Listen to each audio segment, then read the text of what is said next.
Good morning, everybody. Welcome back for the final day of the 2025 summit. To start off, we're just going to dive right in, and we have our friends at Nielsen IQ, Kaylee Theriault and John Berg, and they're here to share some key insights on the latest data. So please welcome John and Kaylee.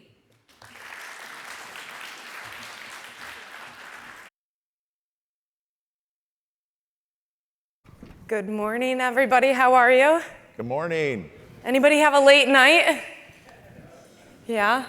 Well, we'll try not to show too much data-heavy information this morning.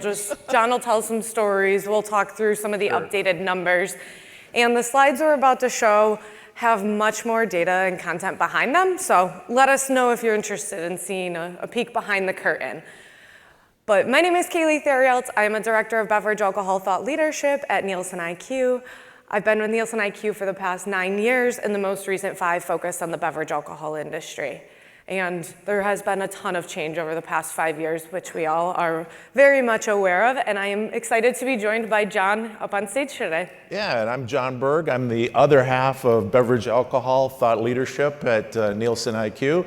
We're really excited to be here with you today. Those of you that are way at the back, you're welcome to come up into the splash zone if you want. I mean, this is going to be NIQ wake-up call time, so happy to have you up here with us. Don't feel shy about doing that. But we've got several things to get into today. Kaylee and I talk every day, and we talk about insights, and we kind of tear apart all the material that we've got. And when we do that, we kind of run things past each other. So that's really all we're going to be doing today, what we normally do, right? Yeah, just in front of some other people. Forth. We would love your guys' input as well towards the end, so keep in mind any questions that you're interested in asking. Yep. But we're going to cover 4 topics today to show some data behind them. The 4th category, we've heard a lot about ready-to-drinks, so we'll digest a little bit of that. Premiumization being the next topic, very alive and well, but we're going to look at it a little bit different than how you might traditionally look at it. Generational trends have also been talked about across this stage, specifically those Gen Z that we will dive into. And then no and low elk, we're about at that midpoint for Dry January, if anybody is participating, but we'll look at some numbers there. And then end with our what will drive 2025 viewpoint. So diving into that 4th category, traditionally you would see beer, wine, spirits as the 3 mega categories. But we're starting to notice that ready-to-drinks, and that being inclusive of flavored malt beverages, hard seltzers, the spirits-based RTDs and canned cocktails, and those wine-based RTDs, we're putting them all together, are starting to impact the beer, wine, and spirits mega categories that we traditionally look at. And so we've carved it out into this 4th category to better understand what's happening with beer, wine, and spirits.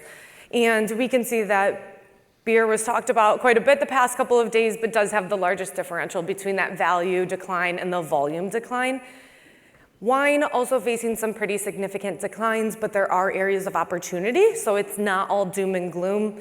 And spirits is the one category that goes from a positive trend to a negative trend when we exclude those ready-to-drink items, as we'll see that spirit seltzers are driving quite a bit of the growth. Yeah, and we tend to do this because RTD kind of has that same usage occasion, right? I mean, people don't necessarily pay attention to what the base is. You know, we've been talking about that for a really long time, but it makes a lot of sense if you think about it to take a look at RTD from a usage occasion standpoint. So if we break it down a little bit further, we know that within that total ready-to-drink bucket, there are different trends. Malt-based hard seltzers have been on double-digit declines the past few years, while FMBs have sort of expanded their offerings, really driven, we can see on the right side of the slide, by that hard tea and even some hard soda items. Wine, ready to drink, is quite a bit smaller than the other categories here on the slide, but is growing, and a lot of that is driven by what we have as wine tetra, which is Beatbox specifically, and then we're even seeing some growth within canned wine. And so there's a further opportunity within the wine industry, though knowing that putting wine in a can can prove to be a challenge, there are some opportunities there. And then spirits, seltzers, spirits ready to drink, canned cocktails, all of those are driving pretty significant growth for this 4th category.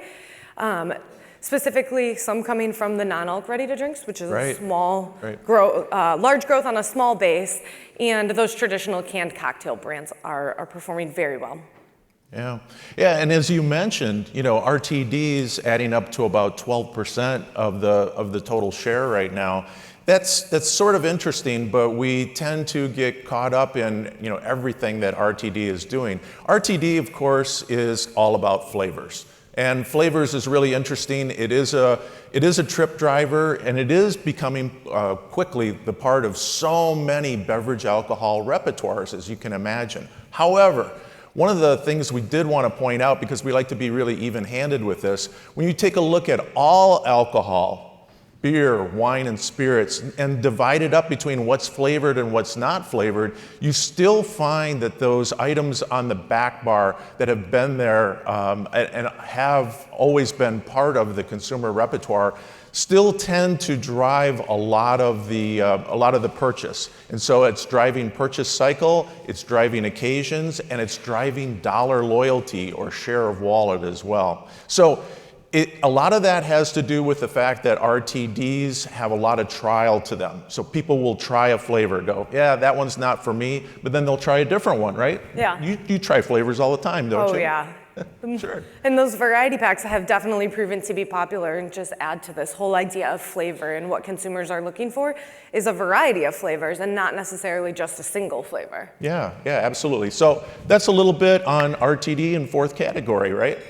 So the next place we're going to jump into premiumization. And I know this is a word that gets kicked around where people say, yeah, we're depremiumizing, or premiumization's going in the wrong direction. And we just want to kind of set the tone for you, especially with wine and spirits, to let you know where premiumization's actually at. So first stop, it's 6, right? 7. No, we have 7? No, 6. You're 6. right. Yeah, we have 6 tiers of pricing that we have at NIQ. You're going to be tested on this, so listen up close. We have value, we have mid-tier, we have premium, we have, not to be outdone, super premium, and my voice should be getting higher as I go along here, right? Yeah. And then we have ultra, and then we have luxury. So you kind of get the continuum. Well, on this slide, what we're showing you is premium. And what we did is we took premium plus spirits. So it's premium, it's the ultra and the luxury, and the super premium. Gosh, see, I skipped over one already. Yeah. Anyway, we've taken those and combined them. And what you end up with is for spirits, about a 70% dollar share in that premium plus. But you only end up with about a 50% share when it comes to volume. Now, Kaylee said to me, she said, why don't we take RTDs out of that and see what that looks like? And so when we take RTDs out, the first thing you see is volume share falls off, but a lot of that dollar share doesn't fall quite as far. And that has to do with the way RTD is priced and what the setup is, right? Yeah. Okay. So that was Premium Plus. Should we take a look at Super Premium Plus? Now, one of the business questions that comes up for us all the time is, has it eroded? Has it gone away? Where's premiumization headed? So on this slide, what we did is we took Super Premium Plus. So this is the kind of the top of the top. And we're showing you the value and the volume share, but now we're showing it to you over time. And so when people say, is premiumization dead? I'm really quick to say, not yet. It's faded, and it's faded in the past.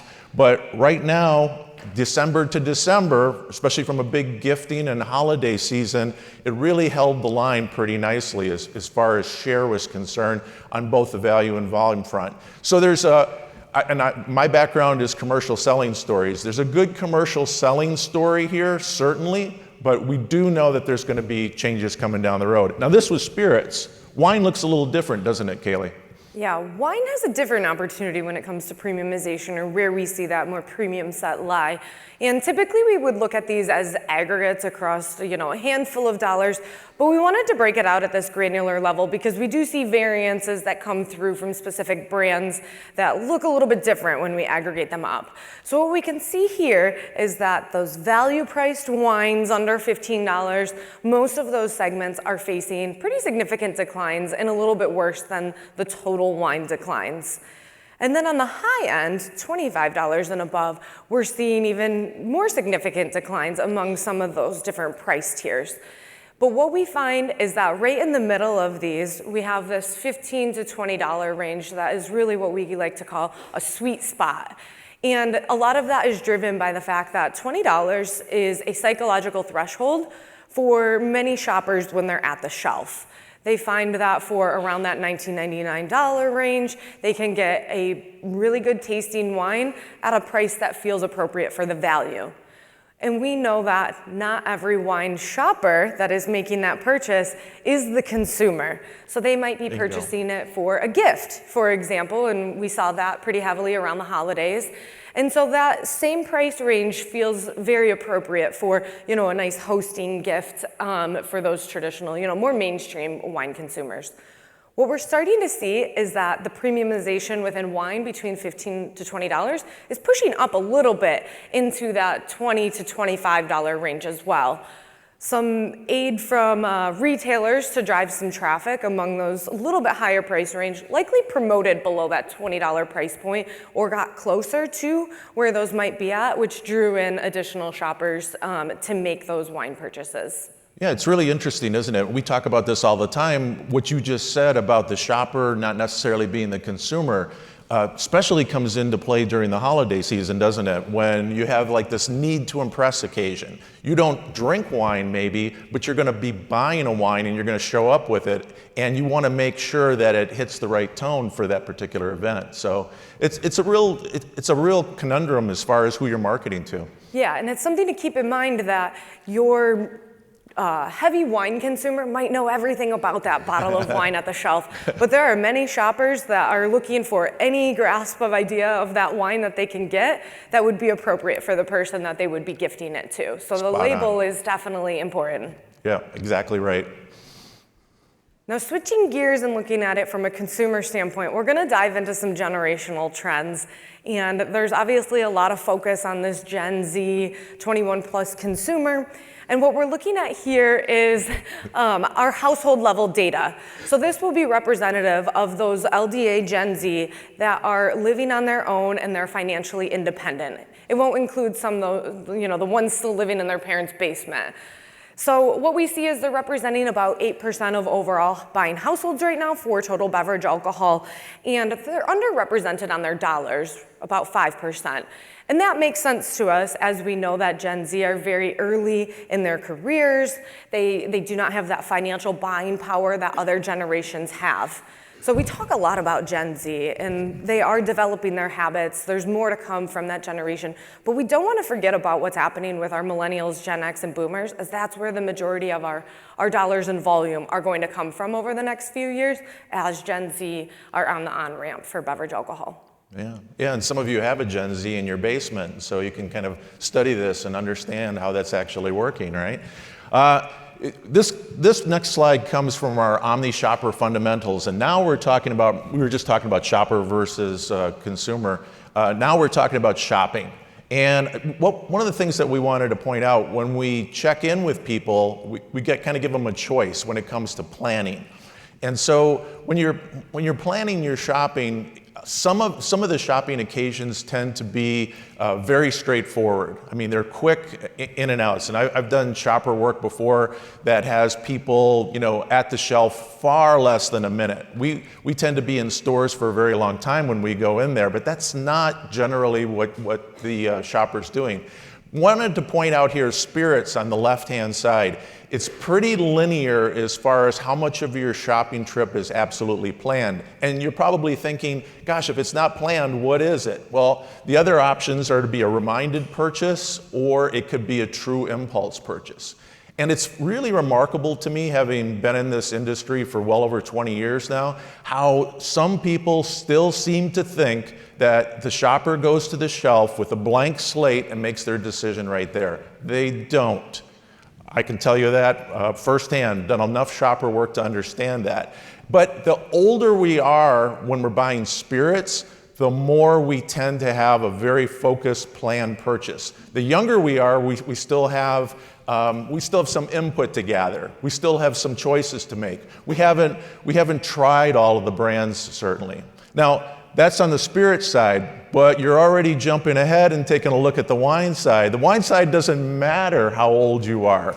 There's still confusion. There's still some frustration. There's still looking for that point of entry. There's the showing up to the store saying, you know what, 2 or 3 brands make a lot of sense to me, maybe more than that. I'll decide when I get there. Let's see what's on deal.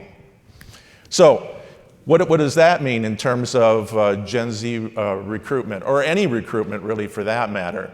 One of the other places that we wanted to stop with you on is the loyalty factor. Those of you that are spending money in the supplier community and the distributor community to try to get that purchase to happen at the shelf, you want to be rewarded with some loyalty. And we're here to say today that loyalty, while it's been consistent and it has been moving at a fairly glacial pace, is starting to decline. And part of that, no matter what category that you take a look at that, part of that is the tightening of individual repertoires. You got less stuff on your home bar, and you're thinking about not only the consumption occasion, but also what the usage occasion is going to be. So here, you're able to see by category what the share of dollars are for that category. And the way to read this is, I'll do the top one. What this is saying is American whiskey, 25% of the whiskey dollars that are spent by people that buy that category are for that particular segment out of the rest of spirits. So the other 75% that they're spending is other spirits that are probably on their home back bar.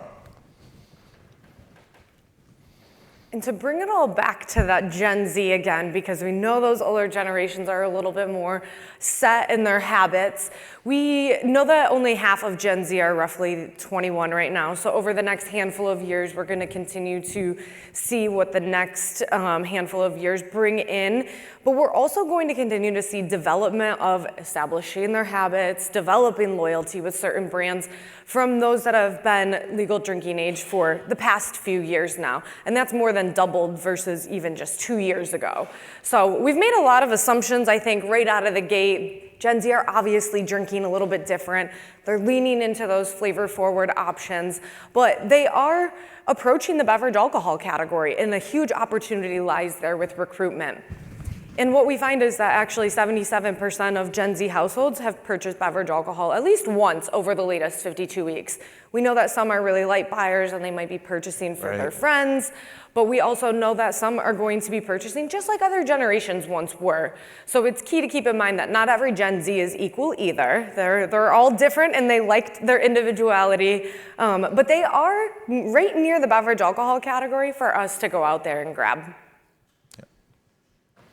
No and low alcohol. I think we've heard a lot about this over the past couple of days. One of my favorite stats that we typically talk about is the fact that 93% of buying households of non-alcohol products are still purchasing alcohol-containing beer, wine, and spirits. They're not necessarily, a sober consumer. Some are, but they're consumers that are seeking out moderation in their consumption. Across all generations, too, is typically what we see. And in the off-premise channels that we track, which is going to be things like the grocery store, drugstores, dollar stores, mass, club, convenience, and our total U.S. liquor open state, we find that we are approaching that $1 billion mark, and we'll be there likely over the next couple of months. Going to be there.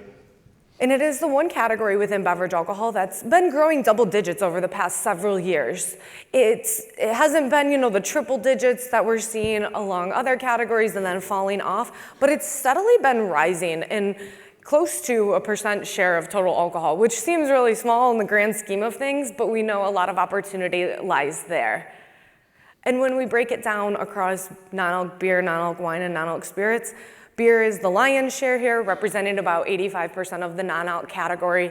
And what once might have been I think people are learning, what once might have been your grandfather's golf course beer is now actually a fun beer that tastes really good. The wine industry has acknowledged, we've all acknowledged, that non-alc wines in the beginning didn't necessarily nail the flavor that consumers were expecting or looking for. And many brands have tried to go against the grain on that and say, no, we actually have a really good tasting non-alc wine. There's been a ton of research and development put into the process of de-alcoholization there to improve the quality. And we're likely going to continue to see more non-alc wines come into the category this year. Non-alc spirits are definitely a very small portion of our off-premise sales. We know that these products can be sold direct to consumer, so people might be ordering them online and not necessarily purchasing them through those traditional channels. But they do have a really good opportunity, especially in the on-premise. And what once was just a mixture of juices can now be an elevated cocktail with a tequila alternative that makes that margarita flavor taste like what you're looking for and not just some lime juice in the cup. Yeah, but I've heard you talk about non-alc wine before, and we do believe that there's going to be better non-alc wines coming down the line, and that's probably going to change this dynamic a little bit, right? Yeah. One of the questions that we get constantly is, okay, so non-alc is going to go over $1 billion. Where's all that coming from? And how's the mix working out as far as other Bev-Al products? And as Kaylee mentioned, and we've been tracking that number for quite a while, most of the non-alc is consumed by people who also consume alcohol. But what you can see on the left-hand side here is where they're shifting from. So how is that consumer portfolio, or how is that repertoire that they have, how is that shifting, and where are the dollars coming from? And I'll apologize right up front. This is probably the first and last time I'm going to say this, because you're going to hear it so much in the media, but you're going to hear about this term called zebra striping, where people are going to say, well, what they mean when they say that is they say, you know, I'm drinking, I'm not drinking, I'm drinking, I'm not drinking in a given situation. It's a way to moderate. I probably won't use that term too much anymore, but it is something that you're going to hear more talk about, because everybody's trying to understand what the size of the prize is when it comes to non-alcohol. And this shifting mechanism that we use with our OmniShopper, OmniShopper, right? With that particular tool really lets us have a little bit of insight where those dollars are coming from, and it actually starts to match up for you what the alcohol is that those non-alc consumers are probably drinking. But there's also some other interesting aspects that are going on with non-alc, right? Yeah, we talk about non-alcohol, but there's the other end of this ABV spectrum, the high alc range, that has proven to find some success with consumers, and we're actually seeing even Gen Z lean into these high ABV products. So something like Beatbox is the high ABV ready-to-drink product. XXL Wine has emerged in the past year, driving a lot of growth within that high ABV, and then we also see it in the beer space too. And spirits tend to be that higher ABV option in comparison to beer and spirits. The non-alc world is developed. We continue to see new brands come into this space, both in the non-alc wine and non-alc spirits. We got to sample some yesterday that were very delicious. And then there's this space in the middle called low alc. And quite frankly, I do not know how we define low alc, because it seems like it's more of a consumer-driven mindset, where somebody might see beer as that lower alcohol option versus wine and spirits. Sure. But we do see some brands taking control over what that might mean to them and launching a lower alcohol version of some of the products that they already have. And they're combining it with sustainability trends, other label trends like a calorie count or no added sugar, to really try to capture the health and wellness that consumers might be seeking out, or the better for you products when it comes to their alcohol consumption. And I'm glad you brought up zebra striping. I think that these products allow for somewhat of a zebra striping, and we also know that Dry January, we're about midway through. Is anybody participating in Dry January? Did you fall off the wagon while here? That might be the case, but Nobody that wants to admit to it. From a recent CGA survey, 42% of consumers at the beginning of the month said they were likely or very likely to participate in Dry January, and that number was 10 points higher for younger demographics. And so Dry January I like to think of as a jumping off point for the year where we see consumers participate, and then they will continue on with some sort of moderation because they found a lot of non-alc products that they liked during the month.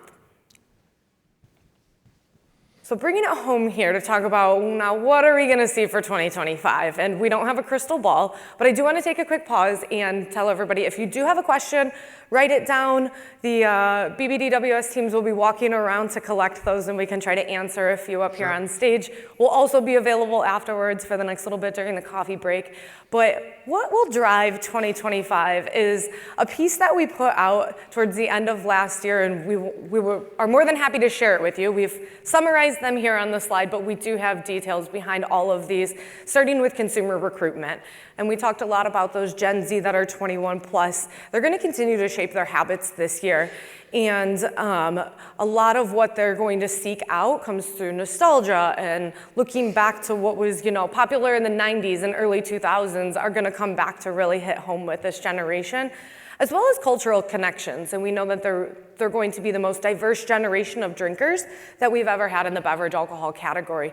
And so ensuring that we're engaging in an authentic way with Gen Z is definitely key, both through high ABV and no ABV products.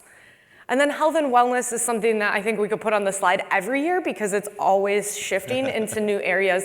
But we are continuing to see different packaging claims like the calorie callouts or no sugar added, which a lot of consumers think that wine has a lot of sugar in it if it's sweet. But what they don't know is that it's just naturally sweet, and there aren't necessarily additives that go within that bottle.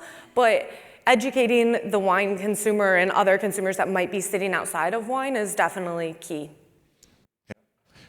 Yeah, that's exactly right. We talked about flavor expansion too, didn't we? And that, kind of putting that in a place where it's right-sized. We're watching for flavor fatigue. We're watching for what could happen next year where, just because you've got a brand that's moving into another part of the flavors category doesn't mean that the success rate is really going to be there. As a matter of fact, there's really good evidence that more sustained flavors coming out have definitely a decay rate to them when on trial. Unless you've been living under a rock, you probably are very acutely aware of what's going on as far as economic circumstances. One of the things I would tell you, and we've got a couple of charts that we can share with you, but just keep an eye on where that CPI is as far as inflation is concerned. But remember, there's $17 trillion worth of consumer debt that has been racked up over the years, and that party's got to be paid for. I mean, to get your Taylor Swift tickets, you probably put them on a credit card. And when all of those things were happening, it really built up a lot of consumer debt. So watch where the unemployment rate goes. Right now, unemployment's in a really good place. People can pay their debts. So they're going to be in probably a positive situation. If that starts to falter, and I'm not an economist and I never played one on TV, but I would say that's where that could be the linchpin where we start seeing some problems. And then in the digital and AI space, one of the big call-outs that we have, especially for AI, is watch where retail pricing goes with AI. We're going to get to a world, and we're all going to accept it when we walk down the aisle, that the pricing that's on the shelf is going to be for us. We're not there yet, but when that day comes, we'll find an acceptance level of it. But what is even a little bit scarier is the potential collusion behind the scenes as these AI systems talk to each other. So you could have different chain stores with the same AI system talking to each other. Where does the price end up for the consumer? So those are the kind of things that'll probably be headed our way in 2025. Yeah, they'll be top of mind throughout all of our thought leadership that we continue on. I'm going to invite Hannah up here with a couple of questions while she's walking up. This is a QR code to download our 2024 year-in review report. It's got a ton of data through year end, but we also have some other stuff we can share too. take a seat. Okay. Okay. All right. Okay, so kicking off our audience questions. Are you able to measure the interaction between cannabis and alcohol beverage? Maybe with OmniShopper? If so, what are you seeing? I love that somebody used the brand of our solution there, OmniShopper, so shout out to them. This is probably the number one question we get asked is about cannabis. And we had a whole Delta 9 conversation yesterday, and they're way smarter than us when it comes to that category. But it's something we're continuing to explore, and we have a couple of different ways in which we survey consumers to understand their consumption of cannabis and then their purchasing of alcohol. Specifically, CGA has put out some really interesting data that we can share. So they're here. You can chat with them afterwards about that specifically. Good point. Awesome. Okay, flavored is 14%, unflavored is 46%. What's the other 40%? So those were loyalty numbers, fun fact. And so I'll go ahead and... No, go ahead. No, you're good. Go ahead. You were on a roll, I'll let you go. Yeah, so those are the loyalty numbers. So it's looking at somebody that does purchase flavored beverage alcohol spends about 14% of their dollars on flavors specifically. And the remainder of their dollar spend is coming from unflavored. Yeah, and that can work a couple of different ways. Sometimes you come into flavors late in the game, and sometimes flavors is a catalyst for how you get into a particular category. You know, you might not necessarily enjoy Canadian whiskey, but oh my goodness, there's an apple flavored one. Now I might want to come into that category. So it's, but it might only have a certain part of your loyalty as far as shopping dollars are concerned. 77% of Gen Z purchased beverage alcohol over the past 52 weeks. So first question, what is this figure for millennials, Gen X, and boomers? And number two, how does 77% Gen Z figure compare to millennials at a similar point in their, I'm gonna say, lifespan? I love that the consistency of handwriting has just continued over the past few days. So I don't have the numbers memorized for millennials, Gen X, and boomers. We can definitely share those when we have it available. But they do sit higher than that. But there is still a portion of consumers that don't purchase beverage alcohol at all during the year. But it's definitely sitting higher. And then we're not really able to look at where millennials were at that same point. But they were likely purchasing a little bit more. The penetration of the category was likely a little bit higher than where it's at now. Yeah, and as you mentioned, when we were talking through there, you mentioned that a lot of that purchase could be a light purchase, could be just a one-time purchase or a one-off. Okay. Do you track demographic trends for Gen Z compared to other generations at the same period of age? Oh, sorry, should have read this before I asked it. I.e. is Gen, yep. It's really tough to do. It's really tough to do. To like look at in the past and extract that data out. Yeah. Health and wellness-minded consumers driving non-alc, are they focused on removing alcohol, or are they more focused on low calorie, low sugar, healthy ingredients? If more of the latter, is that an opportunity for BevAlc suppliers? Yeah, one of the things I was going to say is I think it's a huge opportunity for BevAlc suppliers, especially from a line extension standpoint. And I think we're going to see a lot more of that going forward, where a brand doesn't want to lose that loyalty that particular brand has, and so they may make that pivot into non-alc products to retain that consumer.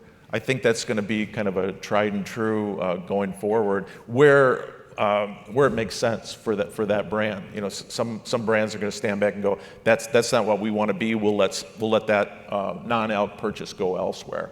I don't know what you think. Yeah, I think it's a combination of the two, and it depends on why somebody isn't drinking. If it's that they just don't want any alcohol for the evening and they want that, or they want to maintain control, they're probably less concerned with the other call-outs because they still are consuming alcohol.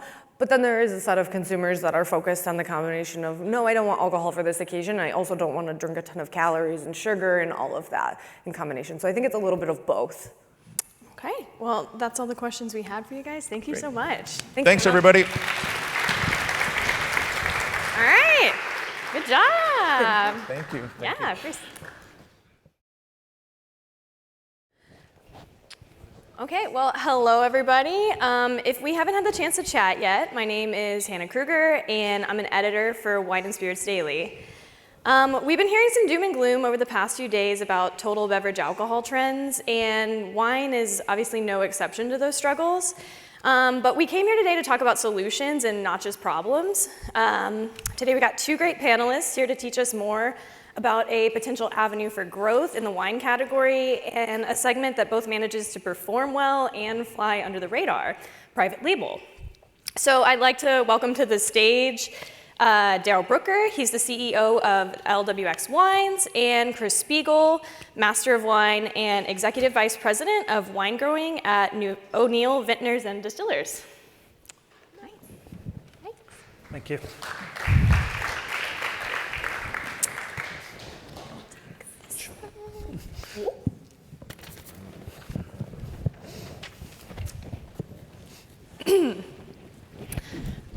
Alrighty. So we don't typically do a big run through on people's job titles, intros, but I think you have a uniquely positioned job. So could you just give us a quick rundown on exactly what your role is, Daryl? Certainly, yeah. I guess we are unique in that we focus 100% on private label, exclusive label, store brands. So we work with retailers to design their supply chain, whether that be importing the wine or connecting them with domestic producers and designing it all the way to direct store delivery or warehouse delivery as needed. So it's basically a bespoke solution for private label because every retailer has different needs at that level. Yes, and that's unusual, right? You're working kind of backwards down the line. Exactly. Instead of a push model, it's much more of a pull model, starting with the retailer, understanding their supply chain, understanding their needs, and then working all the way through. Okay, awesome. So can you describe what a typical conversation would look like between you and a retailer? Absolutely. So we normally start out with what their supply chain looks like, what distributors they prefer to work with, whether they use a central warehouse model or direct store delivery. Then we start looking at their needs, where their gaps are. We actually surprisingly start in other categories. So we'll look in, what they're doing in private label in non-alcohol categories, whether that be food or non-alc beverage categories. We look at how strong where they are in their private label journey, and then we help them design private label for the alcohol part of their business. Gotcha. So turning to you, Chris, your company works with accounts and brands at all stages of development and levels in the process. So would you kind of mind defining for us the different avenues there are for private label production and sales? Sure. There is the exclusive brand, in which case the producer will own the brand, but is exclusively supplying it to the retailer for either indefinitely or for a period of time. There's also the store brand. The obvious example there would be like the Kirkland Signature, where the consumer comes in, knows exactly where it's coming from, and knows what to expect. And then there's something that's a little less common on the retail side. It's custom crush, wherein you, the buyer, own the fruit or own the vineyard, and you are shepherding the production of wine specifically for you. We have worked with that in the past. It limits the options of the buyer, which is why fewer people do that these days. Okay, gotcha. So then can you give us a sense of the scale and involvement of O'Neill's private label program? Sure, all in, it's between $35 and $40 million, which is something less than a third of our business. It's always been a very important part of our business. And even though we're quite diversified, we have our own national brands where our largest growth is these days, and we also do a custom production business primarily for other wineries. The private label business has been a great avenue for us to understand trends and to understand how best to work with our retail partners. Yeah, definitely. So to kind of set the stage for everybody, what trends are you seeing in private label wine? That can be varietals, price points. What is kind of up and up in the space? And I'll start with you, Daryl. Yeah, I mean, it really does mirror the general alcohol space. So certainly sparkling wine is still strong. I think of private label or exclusive label as fast following. You know, rarely does it innovate. You know, you usually don't see the first thing to market in private label, but they do follow quite fast. So sparkling wine, ready to drink cocktails, both wine and spirit based. Wine-based cocktails have a huge advantage in that they can be sold in most states, whereas spirits are more restricted. So we're seeing a lot more interest in wine-based cocktails. Flavoured wine is still very strong, and those flavours are bouncing around a lot. So it really does mirror the general alcohol category, usually just 6 to 12 months behind. Gotcha. And what are you seeing, Chris? I'll agree with everything Daryl said. Also, I'm going to use the P word again. Premiumization has definitely been something we've seen, and I'll add a caveat there. For a while, we were hearing that the under $8 category was dead, then it was under 10, then it was under 12. Now we're not hearing that so much anymore because there are people who are returning to these more value-driven price points. However, we're seeing with our national brands and with private label, the willingness of the consumer to pay more for perceived quality. They understand the difference in a lot of cases, and they're willing to pay more for it. We have a program called Hall Ranch. It's a Cabernet Sauvignon from Paso Robles, which itself is a growing category. And we've seen, we introduced a reserve tier, so that's a shift from a $19.99 to a $24.99. And we're seeing greater growth in the reserve tier. People have tried the original, they like it, and they know that they're going to get something more if they pay more. And another thing I would add is the lower alcohol space. I think we can't hear enough or seek to understand this category enough. It's so important. And in terms of being a fast follower, it's so true. We don't see a lot of people going out on a limb when they're looking at the private label space and what they can do there. However, I will say it's been great from the standpoint of the producer as we develop our own technologies and our own avenues for exploring the low and no space to be able to partner with a retailer on this where there's a known demand. We have a wine called HIT that we make. It's a high intensity interval training, if you know that acronym, that we do for Kroger. And we've seen some good, healthy growth there, and that's enabled us to explore that space as we ramped up in other parts of the company. Okay. Because I think that's going to keep growing. Yeah, definitely. So I guess there's a lot of things I want to touch on there, but I guess how does O'Neill kind of balance its branded business versus this bulk private label? I've given different answers to that question before. I think this is my final answer. Okay. Balance is not a goal that you achieve, it is an activity that you do. I know we all have finance leadership, some of you are here, and you know, you want numbers, we do scenario planning, we have strategy, and we might say, okay, this year the private label business is 30%, and in 5 years we want it to be maybe 15%. Because we're going to grow our own brands, or maybe we want to grow the private label business. The fact is, nobody is going to say no to growth, and all those scenario planning numbers that we come up with are ways that we plan for growth.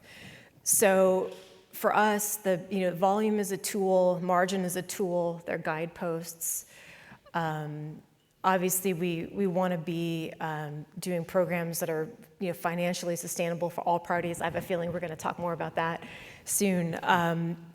But even though our big focus is on growing our national brands, we've seen so much value and growth in not just the revenue, but also the partnerships and the insights we've gotten from private label.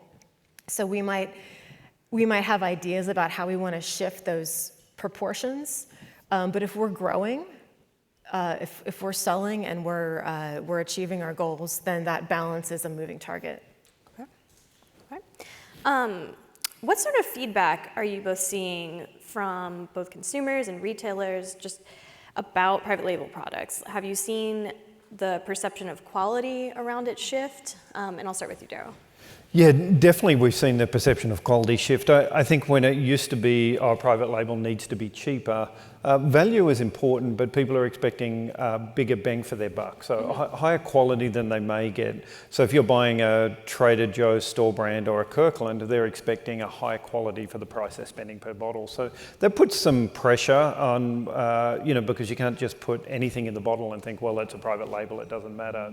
The quality has to be the same or higher.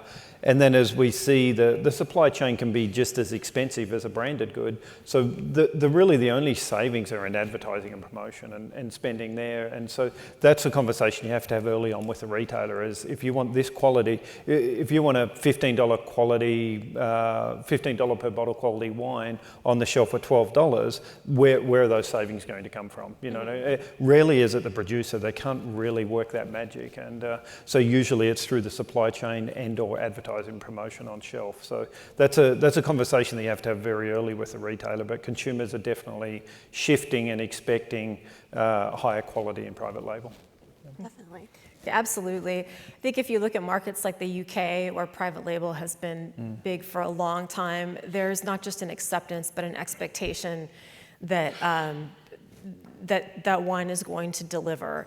And value, of course, value means quality for the price, relative to the price. It doesn't just mean a specific price point. So there's greater acceptance from the American consumer now, which is, I think, good news for everybody. That means more options. I think we should always have the mindset that if the consumer is winning, then that's a win for us, because that's long-term health for our business. It's sometimes harder to get direct feedback from consumers in private label if you have to go through retailer or restaurant, through the wholesaler. So I think that there is an extra responsibility of the supplier, the producer, to make sure that those avenues are open so we can understand what's on the shelf. I love to snoop when I'm in the store, see what people are buying. I'm not afraid to offer an opinion if somebody looks unsure of what to buy. But we make sure that we get out in the market, and that's part of the support and the promotions with private label. There may be less of a budget, but you can still be an active partner in maintaining the health of that brand. Definitely. Do you think that consumers are generally aware that they're drinking a store brand versus a name brand? It really depends on the retailer and where they are in there. So for a lot of retailers, I would say no. But obviously some retailers, Costco is a great example. Obviously everybody knows that they're drinking a store brand, but most of what we do are real brands. They're just exclusive to that one retailer. Rarely does the retailer own the brand or the store brand. That's really the exception. That makes up about 10% of our business. So most of the time, the retailer doesn't want their customer to know that it's a private label. It's just exclusive to them. Yeah. I don't know if a lot of consumers are concerned about it. And I agree, it does depend on the retailer, it depends on the brand.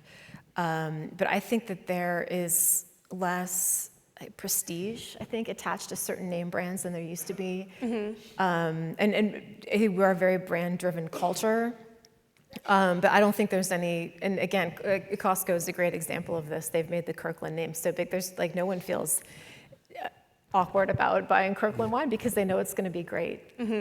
Yeah, and I think of $2 Chuck, right? Like, I think everybody's generally aware that's Trader Joe's thing. I don't know if we would identify it as, before I got into the industry, I wouldn't have called it a private label or, But I know where I could go get a pretty decent wine for $2.99. So, okay, so I wanted to I have sort of a two-sided question here. So, are you able to drill down to kind of reach a more specific consumer through a private label brand in sort of that fast follower fashion? But on the flip side, with consumers wanting this sort of authenticity, how do you create brands that still have that sense of story and place around them? And I'll start with you, Chris. Yeah, good questions. I think in terms of reaching a consumer, that comes down to a partnership between the supplier and the retailer and the wholesaler, depending on how involved they are, and sometimes they're very involved. in a lot of cases, if we're supplying a retailer, they have much greater capacity than we do to obtain and crunch data. So that's always beneficial if we understand what's happening there. And if we're approached about starting a program, then usually there's a demonstrated need for it. Now, we also will approach partners of ours and say, hey, this is what we're seeing. We've had this, identified this gap or this demand from consumers, and we think there's an opportunity to do something here.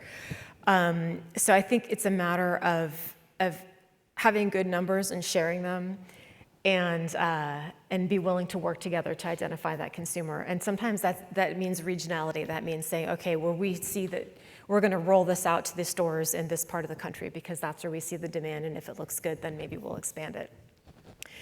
And in terms of authenticity and story, again, that comes down to brand. And if you are in the private label business, you have to ask yourself, am I going to build a brand here, or is this a margin play? Am I trying to take up space on the shelf? Both of those things can work, and sometimes people have both strategies and they employ them quite effectively.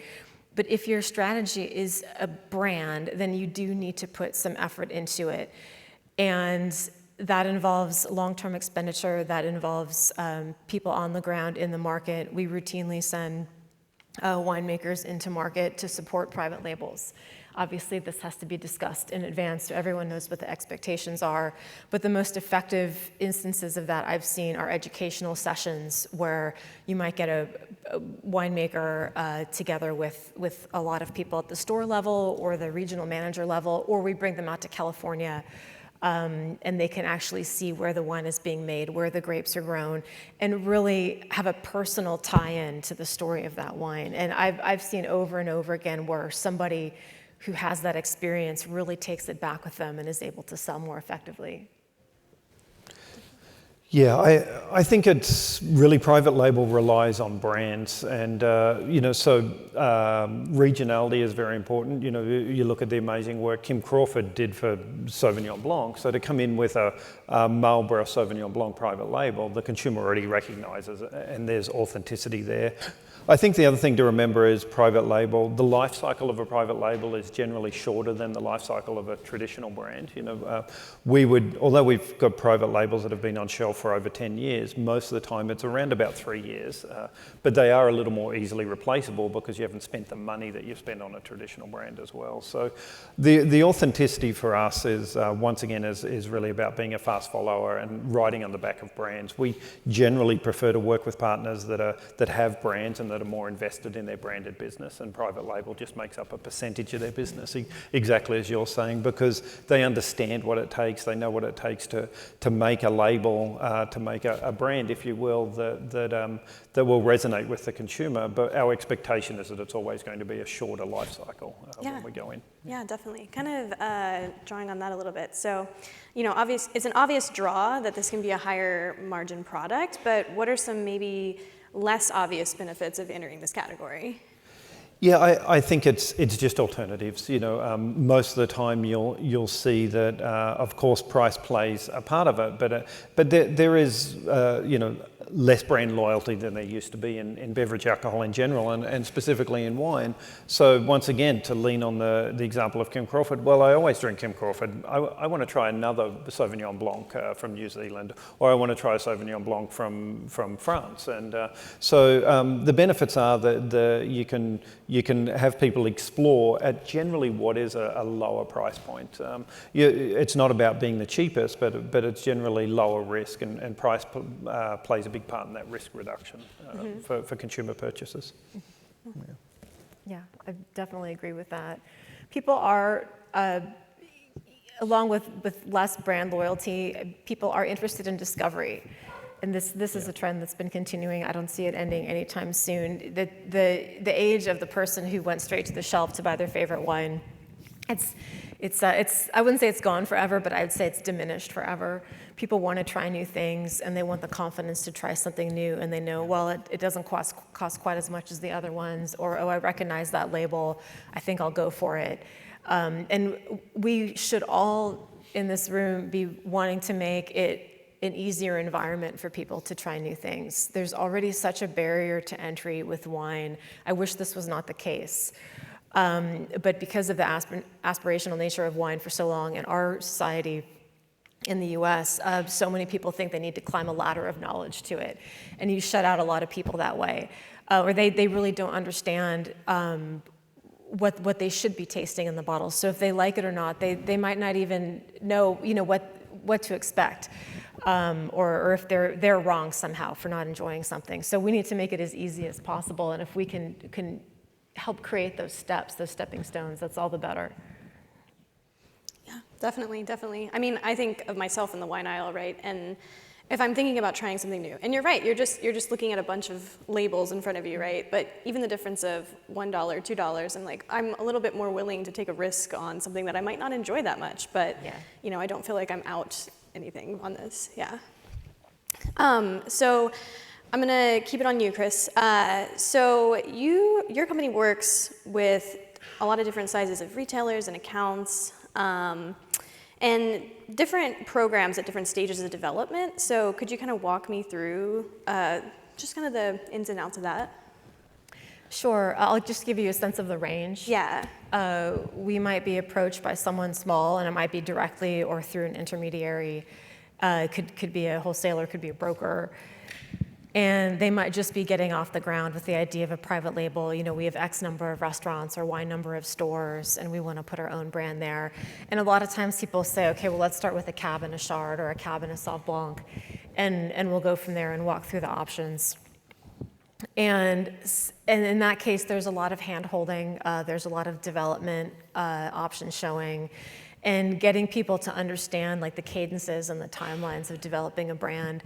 We talked about this on the call. Like it's January right now. If you want to have a 2024 Chardonnay on the shelf in June, you need to be tasting it now, and that means that wine is going to be cloudy.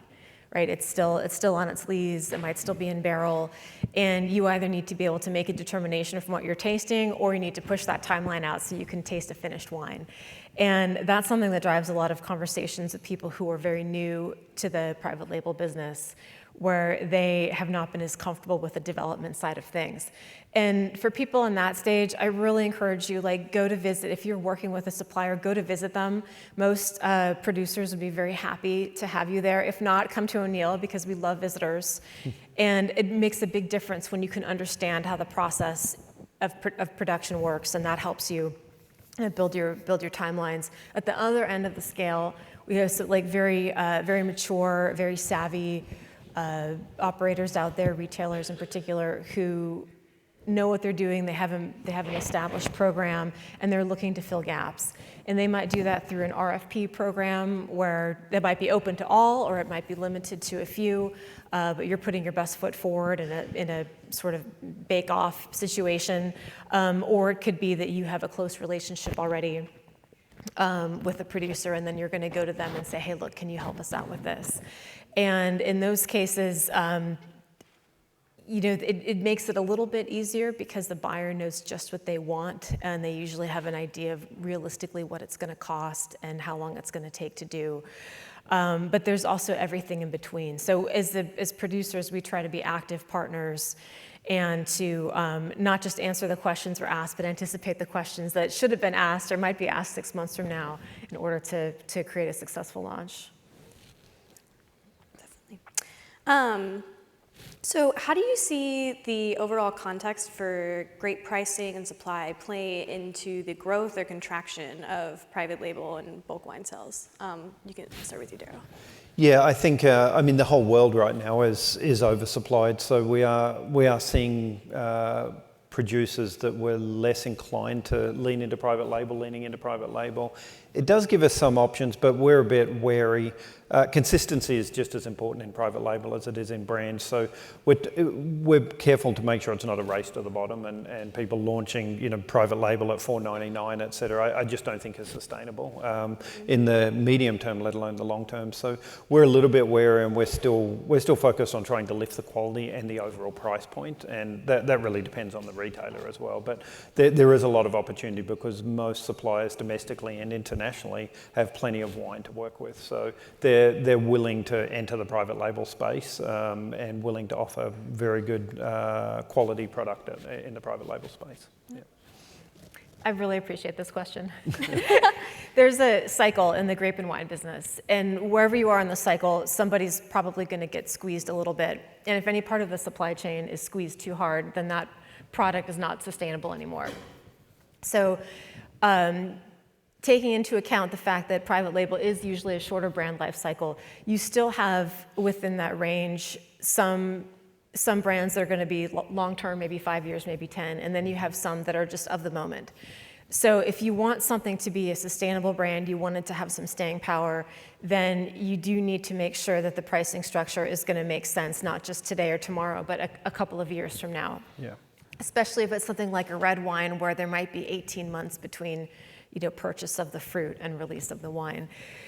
If you see some opportunity now and you want to capitalize on it and it's a 1 or 2 year program, then I think there's a lot of great choices there because there is a global oversupply of wine right now. I would offer a note of caution though, because there's a point at which if the grower is going to lose money by harvesting, they won't pick the grapes. And if the producer has made the wine but they have no place to sell it, they might not finish that wine. That means in the case of red wine in particular, no finesse put into the extraction or the tannin management of that wine, no oaking, no fining, not a lot of finishing, the wine stays in tank, which means that the wine is available and the quality might be good, the potential is good, but it still requires finishing. So you as the buyer need to either be very hands-on in a negociant style way where you're going to be out selecting lots and determining how they're going to be finished, or if you really prefer to outsource that work, you need to work with a broker, a producer, another partner who's going to assemble the wines and shepherd them through until they're finished to your specifications. It's worth noting price of glass, price of trucking, all the other components have not gone down. Just wine, grapes and wine only make up a portion of the overall cost. Yeah, Yeah, definitely. And we've seen it's been tricky the past couple of years because the price of grapes was going down, the price of wine was going down, but the price of glass was going up, the price of labor was going up. So you have buyers saying, I know I should be paying less, and you have producers who are saying, I just can't afford to make this product anymore. Yeah. And that's something that a lot of us have not seen happen before in our careers. So it's something that has to be managed, and if you can build trust with people across the value chain, that's the best way to help you get through these situations. Yeah, definitely. We're coming up on the last few minutes of our session, so if you have any questions for Chris or Daryl, please, we'll have people coming around collecting them and we'll get them answered for you. Okay, let me find my spot again. So we've touched on this a bit, but just thinking about the more cash crunch consumer, are you seeing a a correlated rise of private label with the smaller basket or, smaller spend? Definitely. I haven't spoken to a retailer, and that's our job, is speaking to retailers constantly that are not focused on growing their private label. It depends on the retailer and where they are in their life cycle. Like Costco will have a very different answer than Albertsons. I'll share, I was on a panel with the Albertsons buyer. It was a private label focused conference, and he was asked, what would private label success look like in the beverage alcohol category? Would it be 30, 40%? And he laughed and said, no, it would be 10%. So, a buyer like Albertsons private label is relatively small, but right now it's less than 2%, So they're looking to grow, but, if you take a Sprouts, they want to be 30% or 35%. So it really depends on the retailer, but there's no doubt every retailer is looking at pretty significant growth in private label, not just in beverage alcohol, but everywhere. But beverage alcohol is shrinking, and so there's more pressure on their margins, et cetera. So they're all trying to grow it, and I haven't had one retailer say no, we're not looking to grow private label.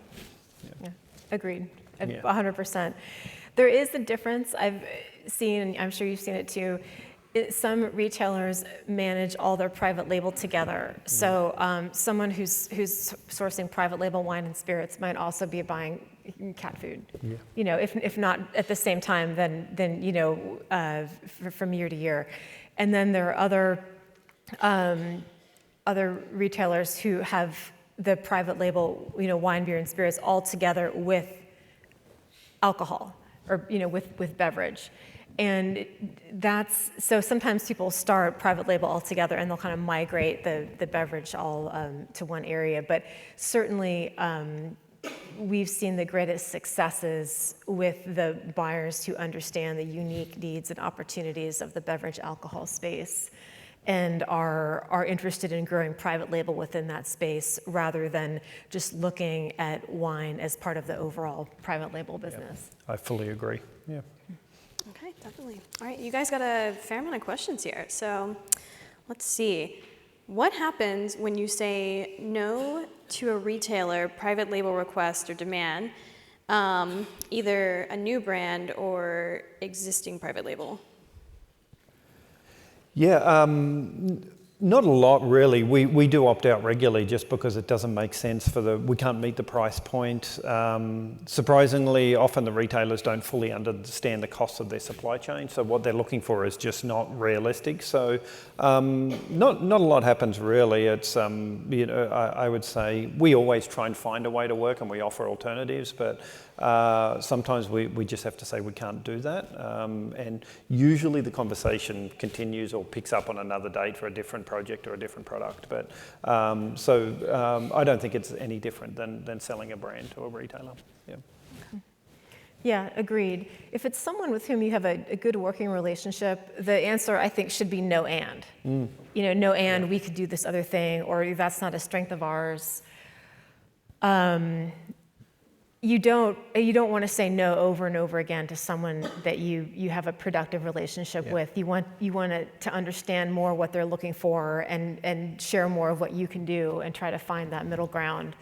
But I think we should also be honest about what we can and can't do, and if something is really not our strength or we'd have to add a lot of layer of cost onto it, then it doesn't make sense for the buyer, and we'd be better off not wasting everyone's time. Yeah, agreed. So I feel like you are some of the best people to answer this question, because sometimes it's hard. What would you estimate the % share of private label to be in the wine category? Do you see that increasing in the future?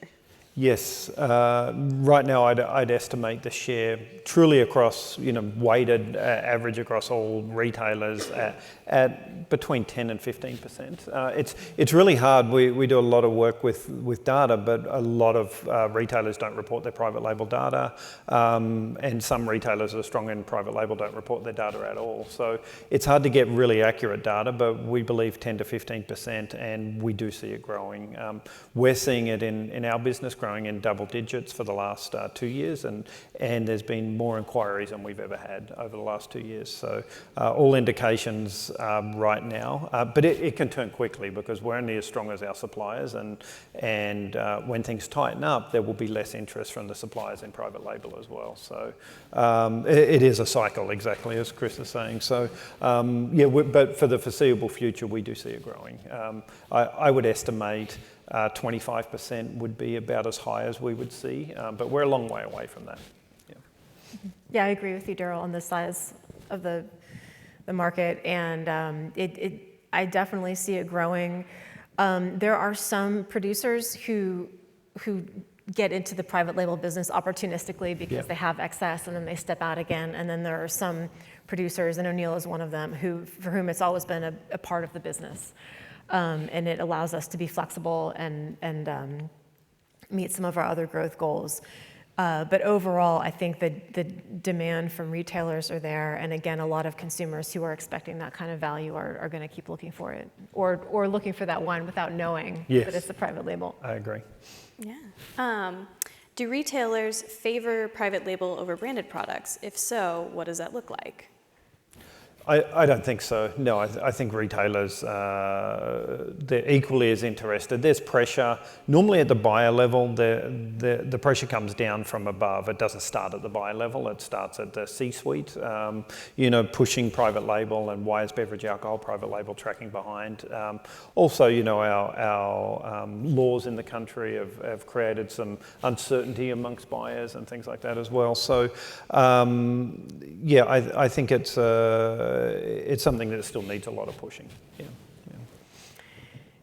Yes, I agree with that. I think people want to sell what sells, and they want to make money. So if you're, it doesn't really matter what the brand is. If you are getting good revenue and a good margin off every, whatever square footage of space, then you're going to go with that. Yeah. You also don't want to be the place that never has what people are looking for. I have a friend who has a wine shop, and every year between Thanksgiving and New Year's, people come in and they want Veuve Clicquot. And she describes them as like the people who only go to church on Christmas and Easter. She doesn't see them the rest of the year, but they come in at the holidays and they want champagne and they know exactly what they want. And you don't, if you have a thriving beverage alcohol business or you want one, you certainly don't want to be the person who never has the brands that other people have.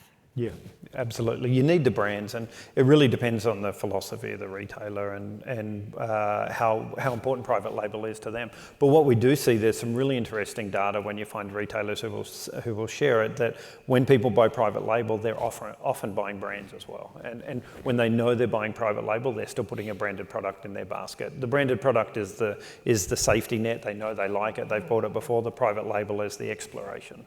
So it's they're not necessarily in direct competition. Yeah. Is there a danger of crowding the shelf space even more with private label products? I think overall the beverage alcohol category in most retailers is shrinking, or at least not growing. So what you're doing is changing in and out. So it is making it a little harder for brands, for sure.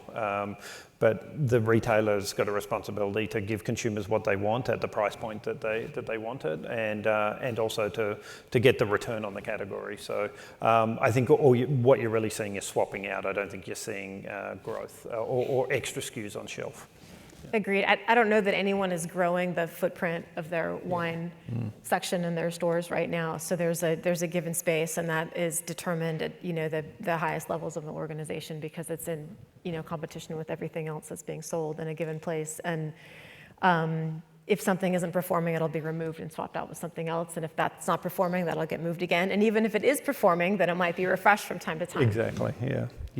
One national retailer I spoke to recently told me they're looking to shrink their beverage alcohol category by 25%. So, but in floor space, yeah. Oh, wow. Yeah, so it's, I don't see anybody expanding at this point in time. Yeah. Gotcha. So with little to no marketing outside of the store, how has social media, viral reviews changed the game in private label? This person also put, "We bring the boom." I don't Any stories on sudden spikes? Oh, absolutely. We've got plenty, and usually they're TikTok videos, and most of ours are for international products that we're importing that have blown up on TikTok, and it's crazy. We're seeing a 6x in order size coming through from the retailers. Unfortunately, because it's generally international products that we've seen this with, there can be a 60 to 90 day delay from to producing it and getting it into the country, and often that buzz is worn off a little bit by then. Pardon the pun. So so it's but definitely social media plays a big part, and for us it's generally been TikTok influencers. Yeah. We do a wine brand with Tabitha Brown for Target. So she obviously has her own massive following. And it's not from the wine, but the wine is a part of it. And it's a fun label, it's great. It draws in a lot of people who are not necessarily big wine drinkers, but one of the things that Target does to promote it is they've had it in other parts of the store. It's not just in the wine footprint, but it's in other places where you might have the impulse to buy wine, like maybe shopping for your school supplies. And And so that is a creative way of tapping into this, like the social media sensation and the influencer buzz, but also reaching people who are not going to the wine section, but they might be open to buying it because of their association with, you know, the person or the ethos behind the product, or even simply that it looks great. Yeah. Well, that is all our time. Thank you guys so much for sharing all your knowledge with us. If you guys want to catch Daryl and Chris later today, maybe at the grab and go lunch. I think we are going to break 15 minutes for coffee, so we will see you back here at 10:30.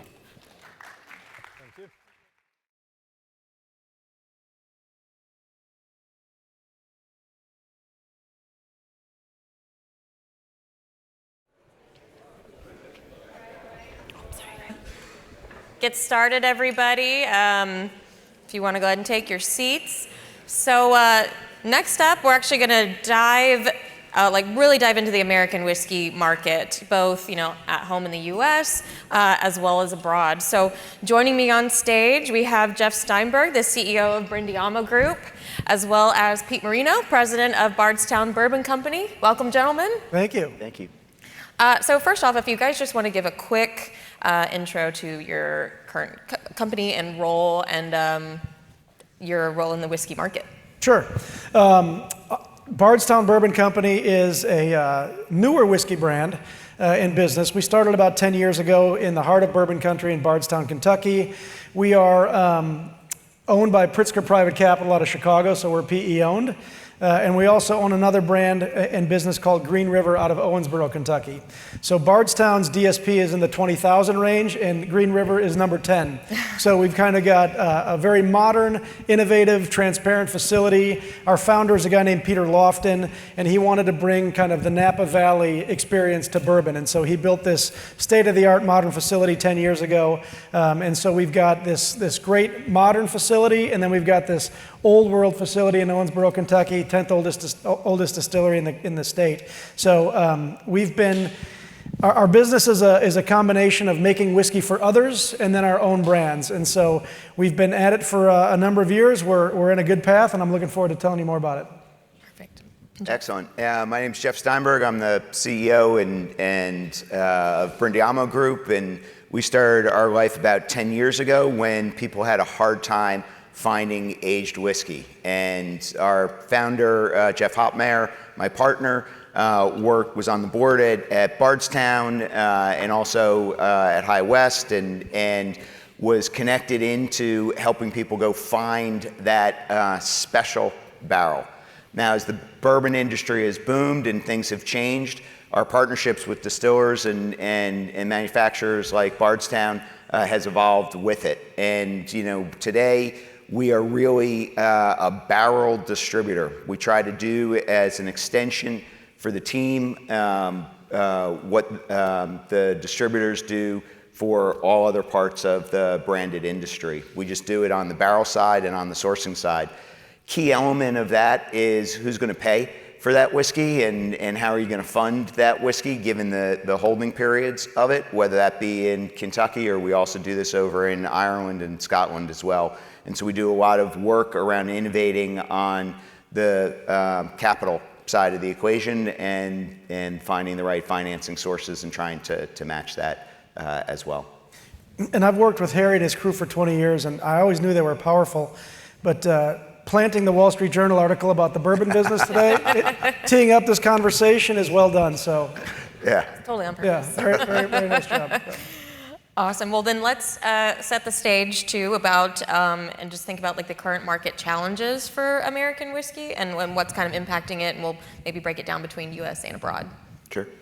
Yeah, I mean, look, so playing off the Wall Street Journal article this morning, there is certainly, coming out of COVID, there was a lot of brands that had a little bit of irrational exuberance. When we get into, I originally got exposure to the whiskey market when I was running the emerging growth division at Molson Coors, and we decided to get into the whiskey space. And David Coors and I came to Bardstown, Kentucky to blend these whiskeys that are now Five Trail and Barmen. And before we did that, we went and spent some time with Bill and Jeff Goldring, who we obviously knew from their beer distributorships. And the first thing Bill told me was that in whiskey, you are always in a position where you don't have enough whiskey or you have too much. And so there's going to be these waves of in the American whiskey world that have happened since the business was started.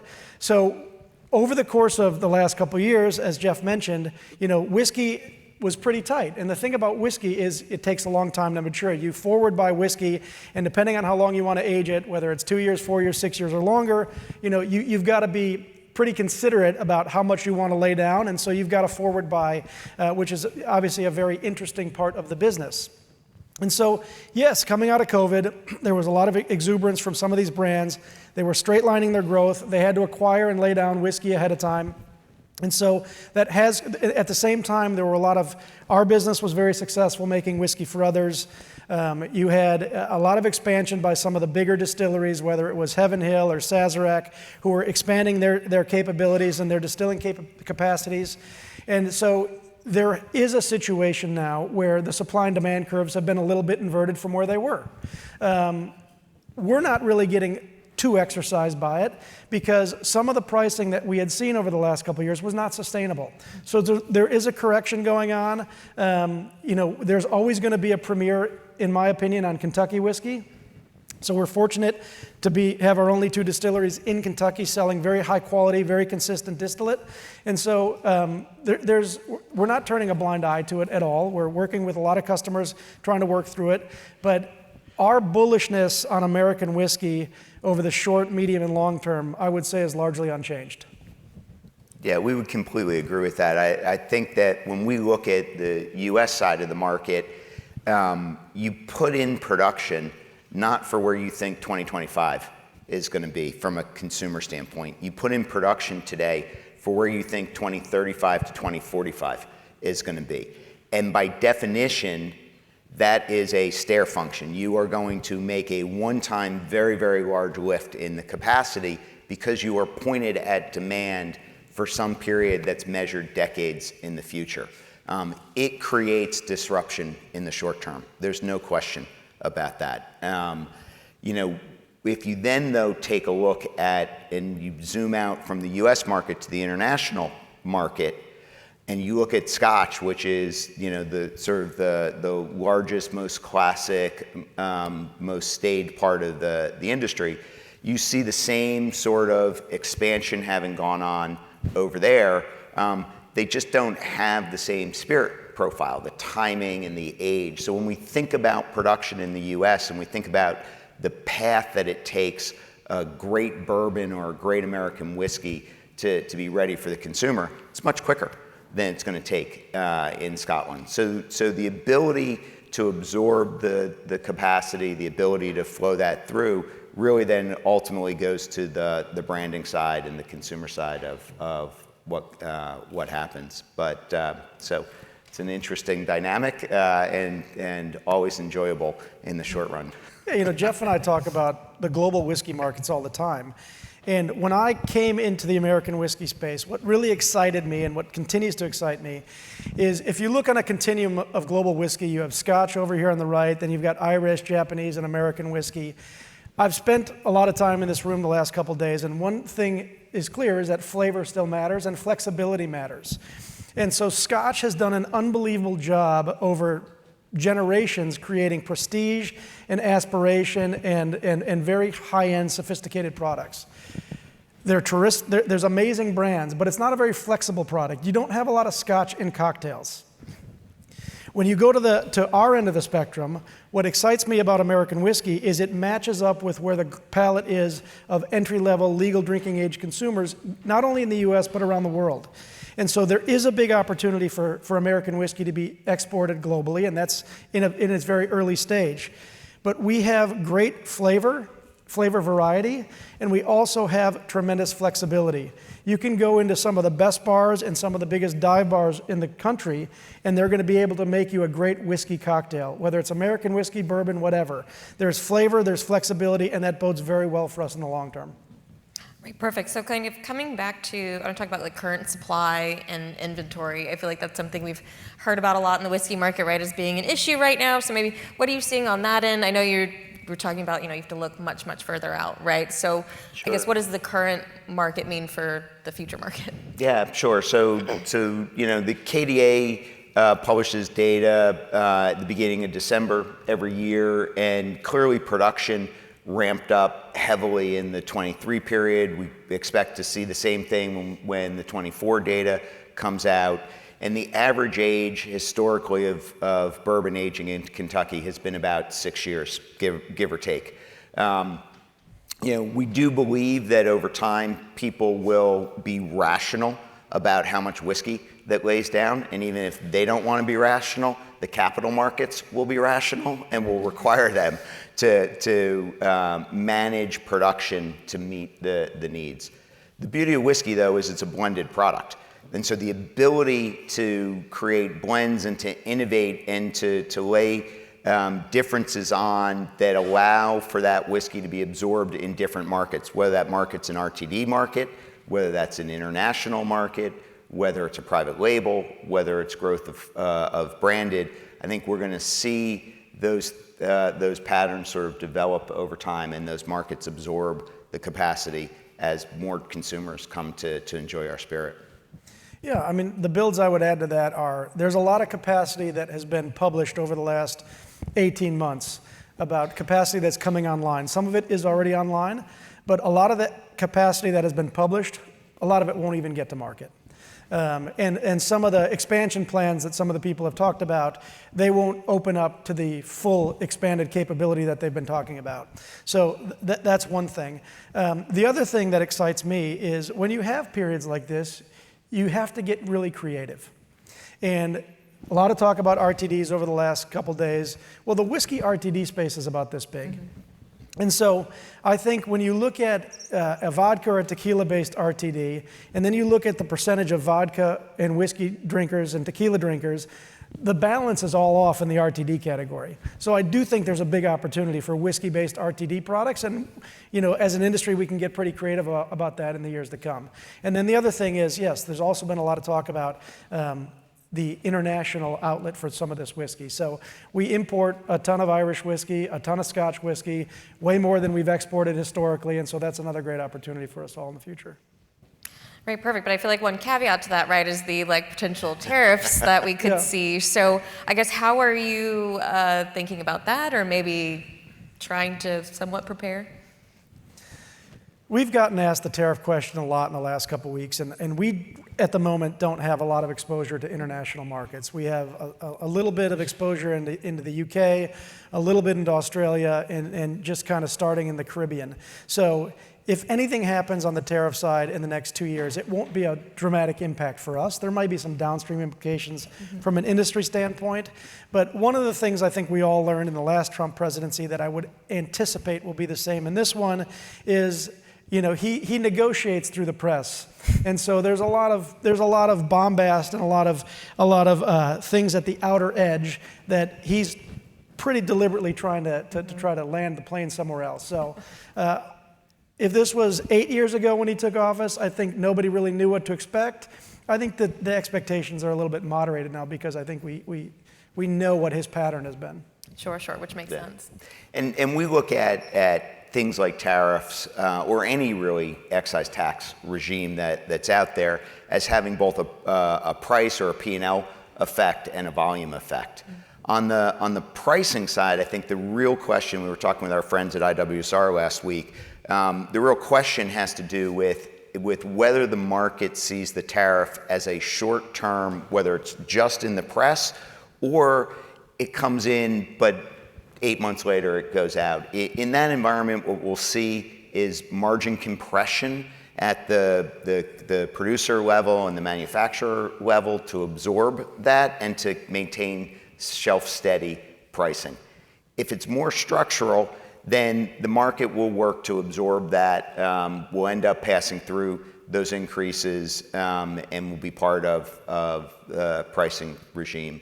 Ultimately, for American whiskey, there is a push and a pull. The more expensive Scotch or Irish or tequila gets on the shelf, the more advantageous it is to American whiskey. So, it's not like a lot of things in this world. It's not an easy answer. Right, fair enough. So then what are you guys doing to help get small brands through this kind of period of disruption? Well, we're funding a lot of receivables for small brands right now, I can tell you that. The majority of our business is making whiskey for others. So we have almost 300 brand customers that we support, whether they're aging and storing with us, whether they're using our bottling facility, and all the way through purchasing aged whiskey and new fill distillate. There certainly was, throughout the entirety of 2024, a lot of ongoing discussions about providing different elements of relief in a variety of forms. That will continue throughout this year. There's no doubt about that. So obviously it behooves us to make sure that we are working collaboratively to make sure that our brand customers are as strong as they possibly can be. Jeff and I just worked together to create a barrel leasing program. Okay, so we've got 25,000 barrels of capacity that we can increase if we need to, and it allows a brand owner to acquire whiskey without having to pay for the barrel. They pay us a monthly fee for the barrel, and so in rough numbers, it's about $300 off of what the price of new fill distillate would be. It's not exactly that, but it's close enough. And so what that allows a brand customer to do is they can either finance less, or they can take that $300 per barrel savings, and they can put it in the front end of their business to stimulate demand, put more feet on the street, add more marketing, et cetera. Yeah. The beauty of this is this has been going on in the wine industry for decades. And in the nature of whiskey and the nature of the new barrel, it's never really been applied. So we can look out and we can take things from other parts of the alcohol industry and bring them into whiskey as a way to create innovative solutions that help those craft brand customers. And there are, you toast it, or it's a number 3 or number 4. There are differences in the wood itself, but those differences are so much less in bourbon than they can be in other places. And so to be able to free up that capital and for those brands to be able to use that and reinvest that capital back into their core products, we think is going to be a good accelerant for those craft brands. And by the way, there still are a lot of new brands that are being created and developed Absolutely. right now. And if you have capital and you're interested in the whiskey space, it's a better time to get into that category right now than it was any time over the last 5 years. So there's a lot of opportunity. And I said that in the paper this morning. Every period of disruption provides great opportunities for people who can see them. Yeah, I think that, sort of playing off Pete's comment there, or adding to it, a lot of the brands that were started were these prestige brands. They were in the $100 bottle price and up, partly because the liquid and the wood got too expensive for them in a lot of ways, and you couldn't make the brand math work. So that's the irrational exuberance that had built up. Having a steady market allows for predictability over time, and helping the industry be more stable like that is a real key to it. So the consumer wants to drink a $35 bottle or a $40 bottle of whiskey, that's still a premium bottle. And so, there can be a lot of room, and in fact, we will reach more new consumers for whiskey. We will bring more people into the category by being able to develop at those more accessible price points, particularly accessible for a younger generation. Right, perfect. And I just want to, if you guys have any questions, go ahead and jot them down and we'll get them answered for you. So on that note, I want to turn to innovation. We talked a little bit about it so far, but maybe what are you seeing from multiple perspectives, like on the branding side versus, the types going out? Maybe, how does that, what are your views there? Yeah, so we started originally as a whiskey blender. Our first products were blended aged whiskeys. We continue to try to drive innovation through partnerships that we have. So we did a Silver Oak collab last year. We did a collaboration with an Indian malt whiskey called Amrut. Both got great accolades amongst the whiskey pundits. We just had a 38% wheat whiskey come out last year under our Bardstown Origins series, which got great reception as well. The thing about whiskey is, again, back to the word flexibility, there is a lot that you can do to create very unique and interesting flavors. And when I was coming up into my legal drinking age in the early 90s, American whiskey was pretty boring. It was, Jim Beam, Jack Daniels, unbelievable brands, but there wasn't a lot of innovation, creativity, and flavor variety. And I think one of the great things that came out of COVID, where there were some really interesting brands and some really interesting creative people, blenders and distillers, developing some amazing flavors. And so that will absolutely continue. There is this ecosystem within American whiskey of this whiskey punditry, which a lot of social media has given birth to. And it allows for people to really discover amazing whiskeys that they might not have otherwise seen. And so that is very helpful too. There is this just huge group of people who make spend a lot of time and get very creative giving their impressions about different whiskeys online, and there's massive followings for these companies. And so we are very excited about where American whiskey is today and where it's going to continue to go. Jeff talked about char levels. There's finishing that you can do, and so it's a very exciting period of time in American whiskey's history. Yeah, absolutely. I mean, we think of this as it's a food, it's a dish, it's an ingredient. This is blended where we are creating a recipe here. And in doing that, I think there are two real areas. One is, when you talk about a wheated in a 30% range, that's new. That's a new mash bill. It's going to appeal to a different kind of consumer than we've seen before. At the same time, if we go over and we talk to our friends over in Scotland, they all talk wood policy. They all talk about how the liquid is going to go from one barrel to another, using a recharred barrel, using a second use, and using the wood to complement and accentuate different parts of the liquid. And I think that's where some of the collaboration stuff that Bardstown's doing is so amazing, because we have to have these tests. We have to put these things out there, but we can always bring a new flavoring. We can always bring a new spice into the liquid and appeal to a different set of consumers. And so I think what we're going to see on the innovation side is the targeting of liquid to new consumers, not the repetition to existing fans of bourbon. I think that's a good segue actually into one of these audience questions about how you're connecting with younger drinkers and introducing them to whiskey. So for me, my whole, both my kids, my nieces, their entire cohort are all in their 20s. So most of my connection comes through family events. But I think that what we see and what we try to do is how can we help deliver great whiskey at every single price point.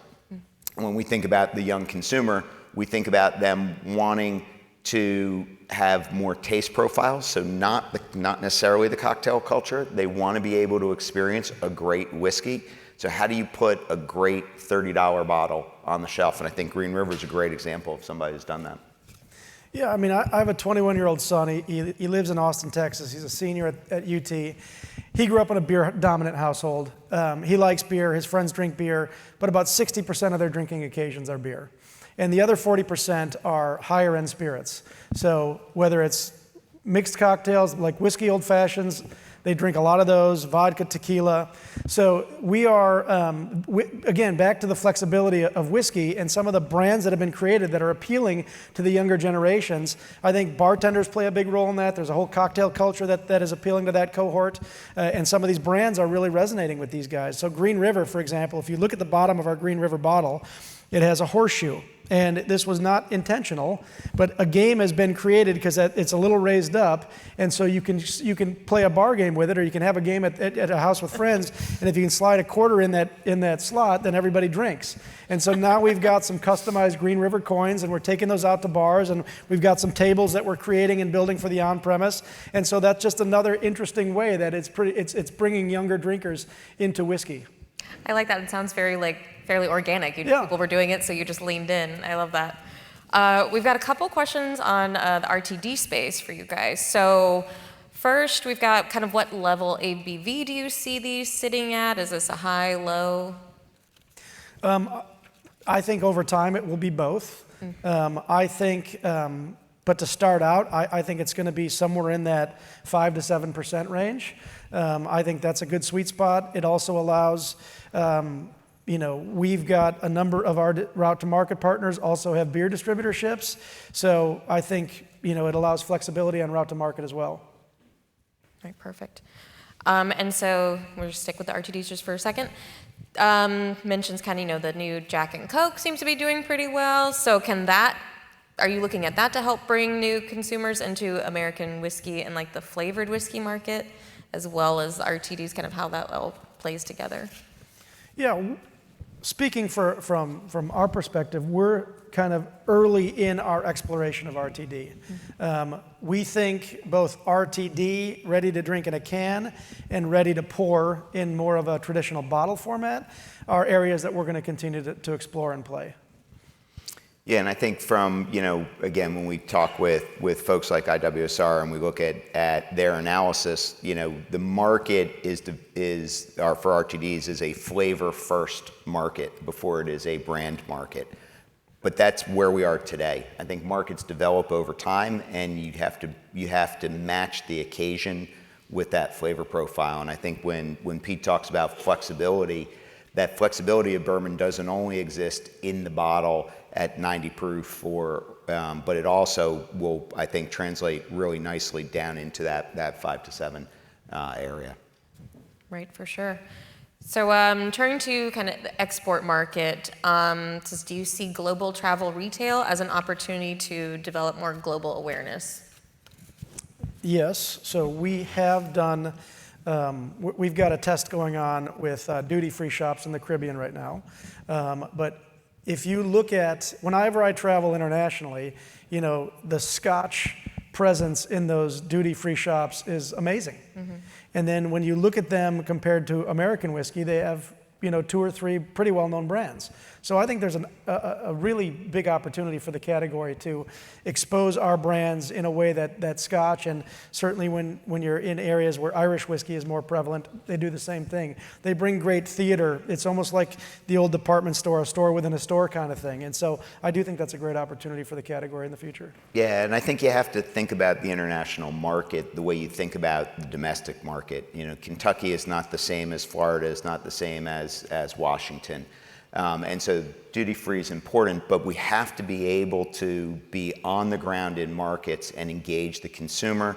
We have to be able to engage the bartenders and the servers, and we need to be able to invest in educating the consumer as well. And so I think the things that do best in those settings are ones where you've developed a brand, you're going to be in there for a long time. You can re-engage that consumer in different settings. And so, we really think about it very much market by market in the same way we would think in the United States, state by state. And I think those strategies are going to be very local as well.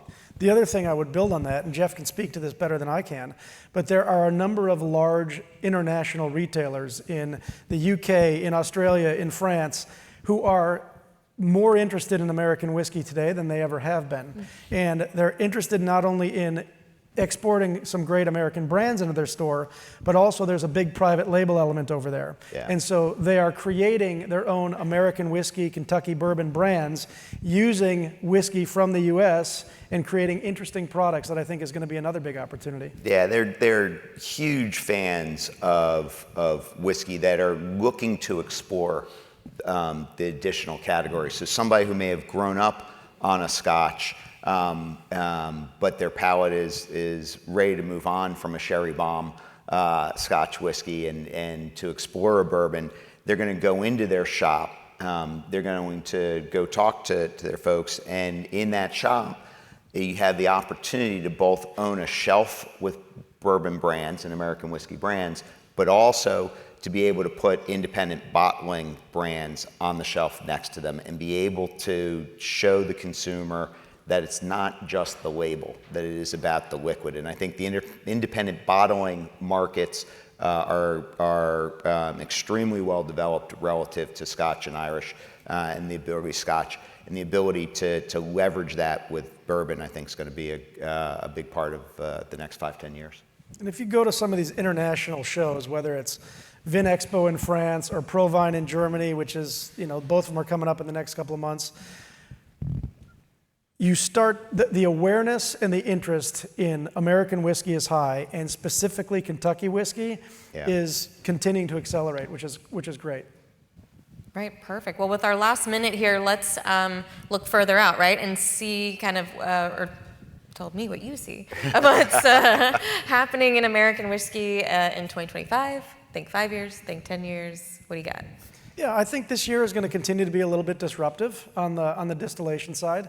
I think there will be some amazing brand work. There's going to be some amazing products that are going to be introduced. And again, I'll finish where I started. If you take this period of disruption out of them, which is probably another 12 to 18 months in front of it, I think the short, medium, and long term, I think we're incredibly bullish on the category and our brands as well. Yeah, there's going to be more demand for American whiskey in a decade, whether it's 1.5 to 2.5x from today.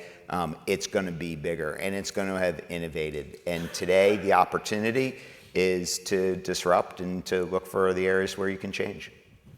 All right, perfect. Well, thank you so Thank much, you. guys, for Thank joining you. us. Appreciate it. Oops. I almost kicked that. Thanks, guys. All right, so we're going to bring Hannah back on stage to get going with our next panel. All right. So despite the fact that consumers are short on cash and are being more careful with their everyday spend, there's been an emerging trend of this sort of split mind budget. But that same frugal logic of the smaller basket doesn't carry over when it comes to spending on experiences. So that could mean a big night out with friends at experiential bars, or dropping big money on tickets to see your favorite team or artist. And BevAlc plays a big role in those occasions. So today we've got perspectives from some brands that are big in the experiential space, as well as an operator who's behind the scenes in these venues. So without further ado, we have at my left here, or your right, Marion Leitner-Waldman, the co-founder and CEO of canned wine brand Archer Roos. We have Rachel Lowe, National Director of Beverage for Levy Restaurants, and Zach Frances, Senior Vice President of Global Marketing for Party Punch brand Beatbox. So thanks for joining me, guys. Thanks so much for having us. Yeah. All righty. So I'm going to kick things off with you, Rachel. Can you kind of set the stage for what programs you oversee and what types of venues you manage beverage alcohol programs for? Sure. So Levy has about 280 plus locations nationally, so we just all 50 states. Our bread and butter, I would say, would be sports and entertainment, so concessions, things like that. But we've also developed different divisions of late, more recently. So we have, of course, our restaurant division, our convention center division. Our special events was just kind of created to embody, let's say we have music festivals, I'll start with that, zoos, theaters, Formula One, we're doing everything right now, horse racing. So what I do at the home office is I'm the National Beverage Director. We have a team of 3. We come up with kind of the core program that is supposed to be kind of represented in each location with, of course, exceptions being noted, and that's kind of what I manage on a day-to-day basis. Okay, awesome. So what is someone in your position considering or looking for when a brand is pitching a large-scale venue like this? Well, we have a data and analyst person on our team who's wonderful, so we're obviously looking at all of that. We're looking at quality of product, pricing, and distribution. Has to be available in all 50 states. Good partnership is really important. We like to like the people we work with. Yeah. I think that's really important. And then, trends, and obviously packaging. We're doing a lot more in technology than that kind of space, like just walk in, grab and goes, things like that. So in terms of kind of considering that kind of packaging, that's of great importance because that's just coming more and more is happening with that. Yeah, definitely. So Levy recently entered a partnership with Archer Roos. So can either Marion or you kind of explain how that came to be, and what about Archer Roos's proposition stood out amongst all the pitches that you got? Well, I think first of all, just to kind of level set, we were really interested in figuring out how to partner with Levy because, when you look at the alcohol space today, we haven't talked a lot about wine over the last 3 days because I think there's a bit of a question of how do you build wine brands today? And we really saw that there's a real gap in the market of brands that really connect with that younger consumer. And when you look at wine overall, it's 11% share of throat, yet it's 4% marketing dollars. To us, that's a massive opportunity to go out and steal share. But the question is, how do you do that as a lean company? And so we really leverage experience in order to do that. And understanding where is our consumer spending their dollars today, how do we really meet them where they are, not only from a share of mind, but physically. And one thing that's really clear is that even in a tough economic environment, they're still spending on experiences that matter to them. So how do we build those experiences? And so, when we looked at our own data and we saw the real value add that we offered to operators around one-to-one inventory management, speed of service, ability to really offer a great glass of wine every time, and at the same time increase the profitability of wine by the glass, we started experimenting in stadiums and music arenas and horse racing and lots of other areas, and then rolling that business case up to Levy to demonstrate even when we're with other small format brands, we're outselling them 4 to 5 times in that space because the wine consumer wanted better options and they're actually spending time there. And so for us, Levy's fabulous partner because they're so thoughtful about how they curate these different experiences and they stretch across so many different occasions. Mm-hmm. Right, so for an example, I was walking the concourse at Wrigley, going to a game there, and I ordered a glass of wine. This is before we partnered together, and there was like a hodgepodge of different random bottles, half poured, and they didn't even know what they had. And I was just like, this is a great opportunity to provide something of good ease of service, consistency, guaranteed. Your product is sustainable and women-owned, which is also awesome. The packaging is cool. Yep. So, it works in a lot of different locations. I know recently we did something in the resorts at Mammoth with you guys too. You did an activation out there, right? That was really cool. Exactly, because again, skiing is a huge part in reaching our core demographic. And so showing up, the actually idea for Archer Roos started on a ski lift. And it was how do we really tap into apres culture and offer consumers who don't want a malt beverage, don't want a cocktail, are wine drinkers, a fun opportunity no matter where they are in the mountain. And that's been really successful. Cool. Oh, yeah, that was cool to hear. Yeah, definitely. So Zach, I want to give you a chance to speak. So Beatbox really built its brand in the festival space. So can you tell us a little bit more about that? And how do you kind of get consumers to carry over that consumption into other occasions? Yeah, I mean, it's kind of fun to learn more about you guys in real time actually on stage. There's a lot of crossover with Beatbox and Levy and Archer Roos as well. You mentioned that you only want to work with people that you enjoy working with. We literally, one of our 4 company values is a no asshole policy. So I tell all my employees out the gate, I'm like there's so many different people you can work with. So just pick people that you enjoy, whether it's external or internal. So I'm glad we're aligned on that side. I think for us, the way that we view what we do in the music festival and the experiential space is it's a really great opportunity to do a lot of mass sampling. So for us, this past year in 2024, we were at over 250 national music festivals and live events. So across a lot with you guys at Levy, with EDC Las Vegas, do large hip hop festivals like Rolling Loud, country festivals, county fairs, et cetera. So through all those efforts last year, we were able to get in front of 12 million consumers. And so for us, if you were to try to do that at a sampling level, at a store level, you would have to do 400, 500,000 sampling events. It's not even feasible for the big guys. So we really double down on getting in front of our consumer because even in today's age, we don't sell a digital product. We sell a product we have to get in someone's mouth. And so for us, that's the tip of the spear. The most important part for us is how do you reach these consumers in a really exciting, fun moment in their life? And to your point, people are still spending money at these events, right? So people might be more budget conscious when they go to the store, whether that's a grocery store or it's a large format store or it's a convenience store. But if you go to a music festival, you're there to like let your hair down, have a little bit of fun with your friends. So it's a great time to capture these consumers. And then also we're able to sell like pretty tremendous amount, right? So we sold 180,000 cases at music festivals in 2024. So 1.5 million cases were sold. Even at your guys' event at the Speedway in Vegas, we sold almost 18,000 cases in one weekend, right? So like there's actually like an ROI. It's definitely not positive, right? Net positive, but it definitely is exciting to see some dollars flow back to us. And then your other question about how do you use that opportunity to get consumers to then make the decision at retail? I think it's pretty simple. I think as a young brand awareness and trying to figure out how to get your brand in front of consumers is the most challenging part, right? We're finally at the size where like we have a semblance of a big boy budget, right? So like this year we'll spend around $40 million on marketing, but we had to be so scrappy for years and years and years and years and years to kind of compete with the big guys.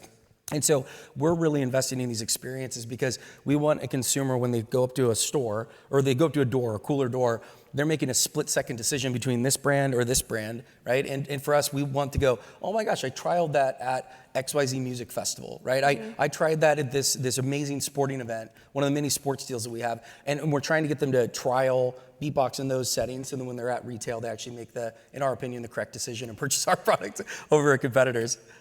Oh yeah, definitely. The only people I've met thus far in the wild that drink Beatbox, they love Electric Forest. That is their life. They're talking one of many great festivals that we have, and yeah, it's great. So kind of on a similar thread with you, Marion. So how do you you're targeting this experiential, experience. And you have recently partnered with bars like Punch Bowl Social, Dave & Buster's. So I guess, how are you thinking about approaching that occasion, offerings to the consumers, and yeah, hopefully picking up Archer Roos in their everyday life? Well, first of all, just to kind of note to that, what we've seen is when we saturate retail around our on-premise, particularly core on-premise accounts, we see on average a velocity increase of 400 to 500%. So it really is significant. We know this trial is working. Yeah. But the way that we've thought about it is like, frankly, where people are spending money has just fundamentally changed. It's not just music festivals, but it's also as you look at who are the wine drinkers today. Millennials are actually adopting wine at a similar pace as their parents, but they're looking for different brands than what their parents drank. And that's where we want to meet them where they are. So that's been first, Regal Cinema came to us and they said, look, we want to get people back in the seats post-pandemic. One of the biggest pieces of feedback we get is, well, I can drink wine on my couch, but I can't drink it in the movie theater. So we were like, great, let's design a program that changes that. They thought that we would only sell around 800 cases in the first year. We sold 2,500 cases in the first 4 months of that partnership. And so it really just goes to show that, yes, there is a demand. We're seeing that also at Dave & Buster's, where again, parenting, philosophies around parenting have even changed. Like rather than, have really big dinners out, people are taking their families to go have experiences and, the kids are playing video games and, mom might want to have a great glass of wine. And our core ethos is how do we bring you a better glass of wine no matter where we are? And the fun part in all of this is that we've been able to really demonstrate that there is true in an environment where everybody talks about shrinkage, there's a true incremental opportunity for revenue for both our distributor partners who are willing to embrace this strategy, and also for operators to one, gain a new consumer, and two, really boost profitability. Because just to quote one of our top accounts, Forest Hills in New York City, we're the most profitable and profit driver alcohol beverage they've ever served their consumer. Hey, that's a heck of a statement right there. So I kind of want to go back to this split mind budget that people are following nowadays. So how do you tap into consumers' wallets during these big spend occasions and make sure that your brands are part of that larger spend? And I'll start with you, Zach, and we can work our way down. Yeah, I think for us, we're very consumer obsessed. So everything that we do, we think through the lens of if I were a consumer, would this be the right decision to make? And so, speaking about live events, even our activations, we talk about this over and over again. Like the tip of the spear for our field marketing team, we have about 30 folks on our field marketing team. The number one question in any decision is this going to make the consumer experience better, right? So for us at these live events that we do with, folks like Live Nation and some of these other smaller festival groups that we're partnered with, we're obsessed with understanding what the consumer is all about before they get there, so we can design an activation and an experience for them that really enhances their experience. So instead of us acting like, we're trying to sell them a product on site, we're really like, okay, if it's a country festival, we found that, blender bikes and this fun interactive moment where you get on a bike and you blend up your own drink and you pour it in a cup is like a fun thing. And then it could be at a EDM festival, a dance festival, where candy making bracelets, so they're like just beaded bracelets. So we'll do like a candy bar, and we'll have like thousands of different options for people to choose from to build their own like Beatbox branded bracelet on site, right? So we do all these different types of experiences, and we feel like by simply making that a consumer experience better, it just draws in more affinity for our brand. And it makes us feel like an organic extension of the event versus us being an outsider that's just trying to sample and sell product. Yeah, definitely. I would add there's like one other component to that for us, which we're also very consumer obsessed. And for us, it's not just about creating that experience at the event, but tying it to the values that we know are going to drive purchase once they leave. And so the kind of echoes that we hear consistently is, I want to know what's in my wine. I want greater transparency. I want a great glass of wine every time. And I want to tap into moderation. And so, because the reality is that, what we know about our core consumer, or what wine drinkers today, is that they actually want to drink wine more frequently, but they want to drink less per sitting. And they don't want to feel like they're opening up a bottle and throwing it away. And so it's also for us using this opportunity to really make that link of like, you're seeing a can of wine, you might think that's just for beaches and boats, but actually pour it into a glass, and we get to own your glass of wine on a Monday night. And so for us, it's also about closing that loop and making sure that the values that we're talking about in that experience can be linked to what's top of mind as they're thinking about what to buy once we're off site and we're vying for their dollars in retail. Yeah. And I mean, on a similar note for you, Rachel, like, how are you making sure that consumers are opting for, the bev out, the higher spend product in these occasions versus, a soft drink or, Right. Well, again, it's marketing. It's making sure the quality is there. Obviously, cost has to be somewhat effective, although we do make margin, mostly on our beer, so there's that. But yeah, no, just providing them with something that's like relevant and delicious. It's really important. Yeah. So kind of continuing on that, what are some category trends that you're seeing in the different kinds of venues that you oversee? Or we can talk about the major ones. Yeah. I've always pushed wine because it's honestly smaller part of our sales. But I think that there's a lot of opportunity there, especially in sports and entertainment, because there are a lot of collectors and a lot of people who like to spend money. And when it's actually available there, you see the sales. Yeah. So it's like, there are opportunities. We should grasp them.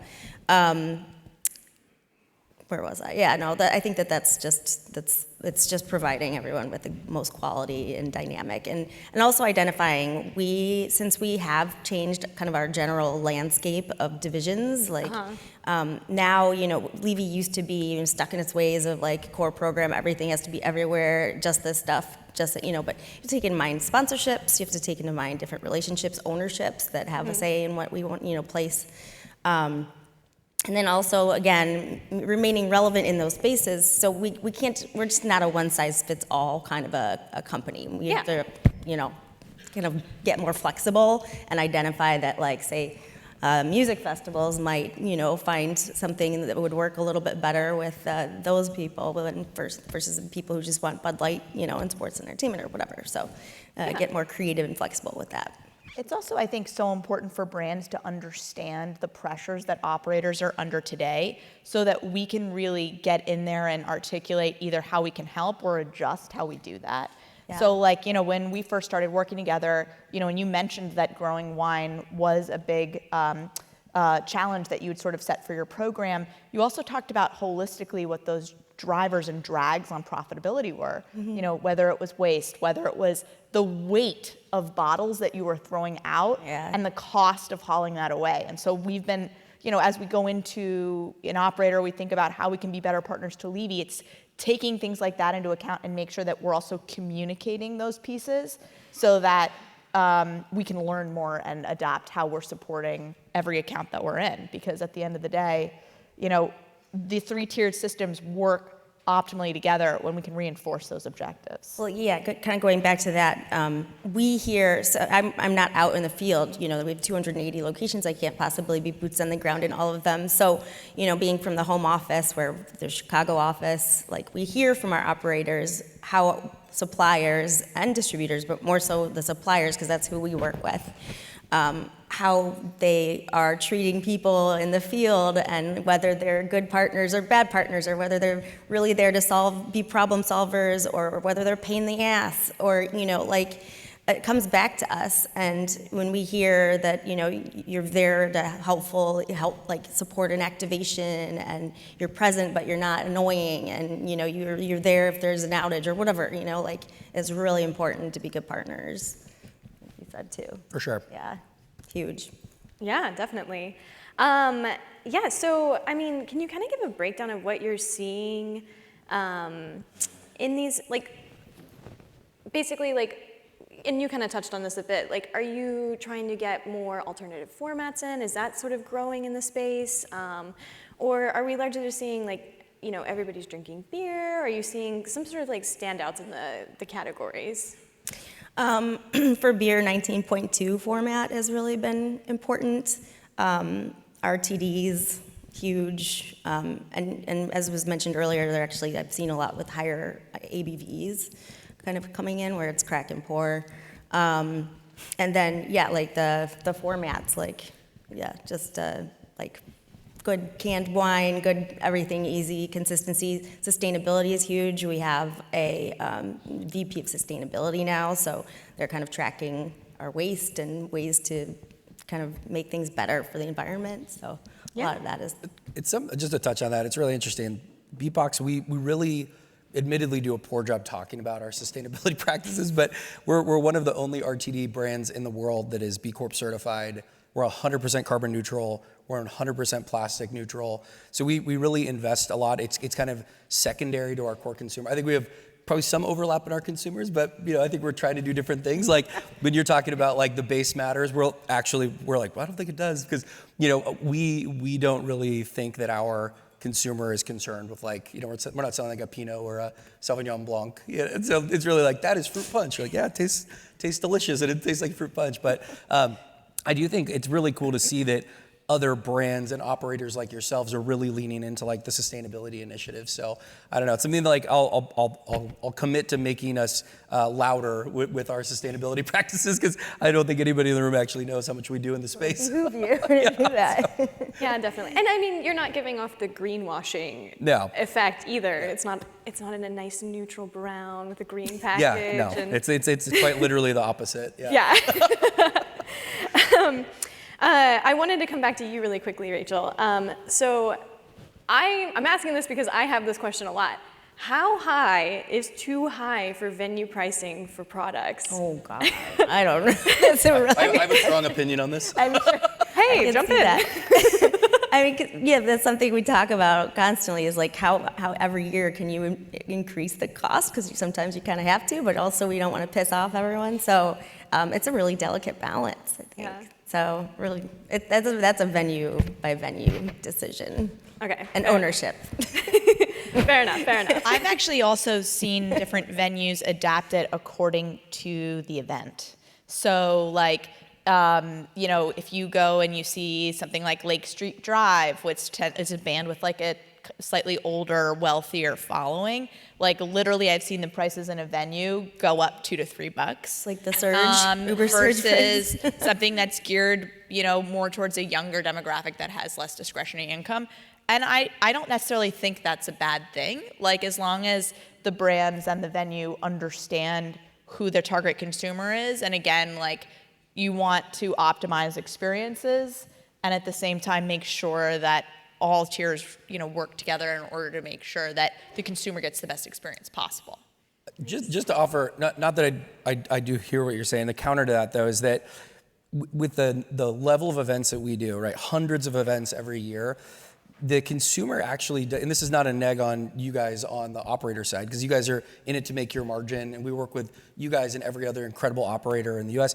But the challenge is the consumer doesn't understand that it's the concessionaire. They don't even know what a concessionaire is.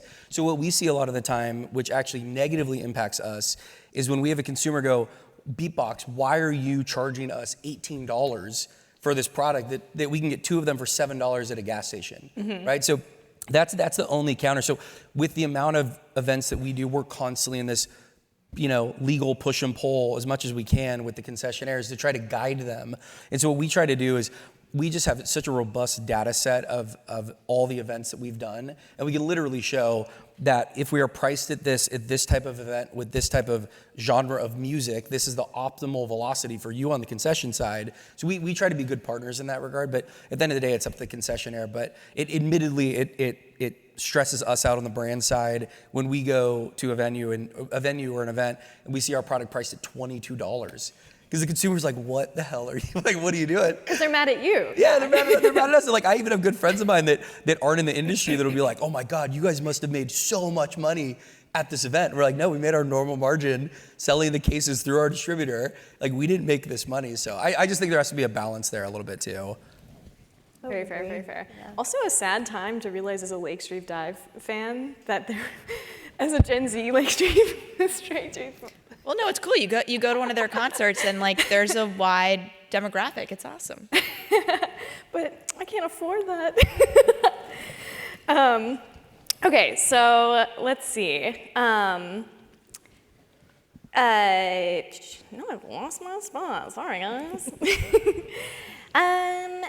So when you go to these sort of high velocity venues or outlets, usually I feel like they only have, they'll have maybe a Coors Banquet, a light beer. There's a pretty limited offering, especially like in a festival setting where you're just trying to crank out as much volume as possible. So how do you guys settle on the 1 or 2 SKUs that you're going to put forward in one of these venues? I'll start with you, Zach.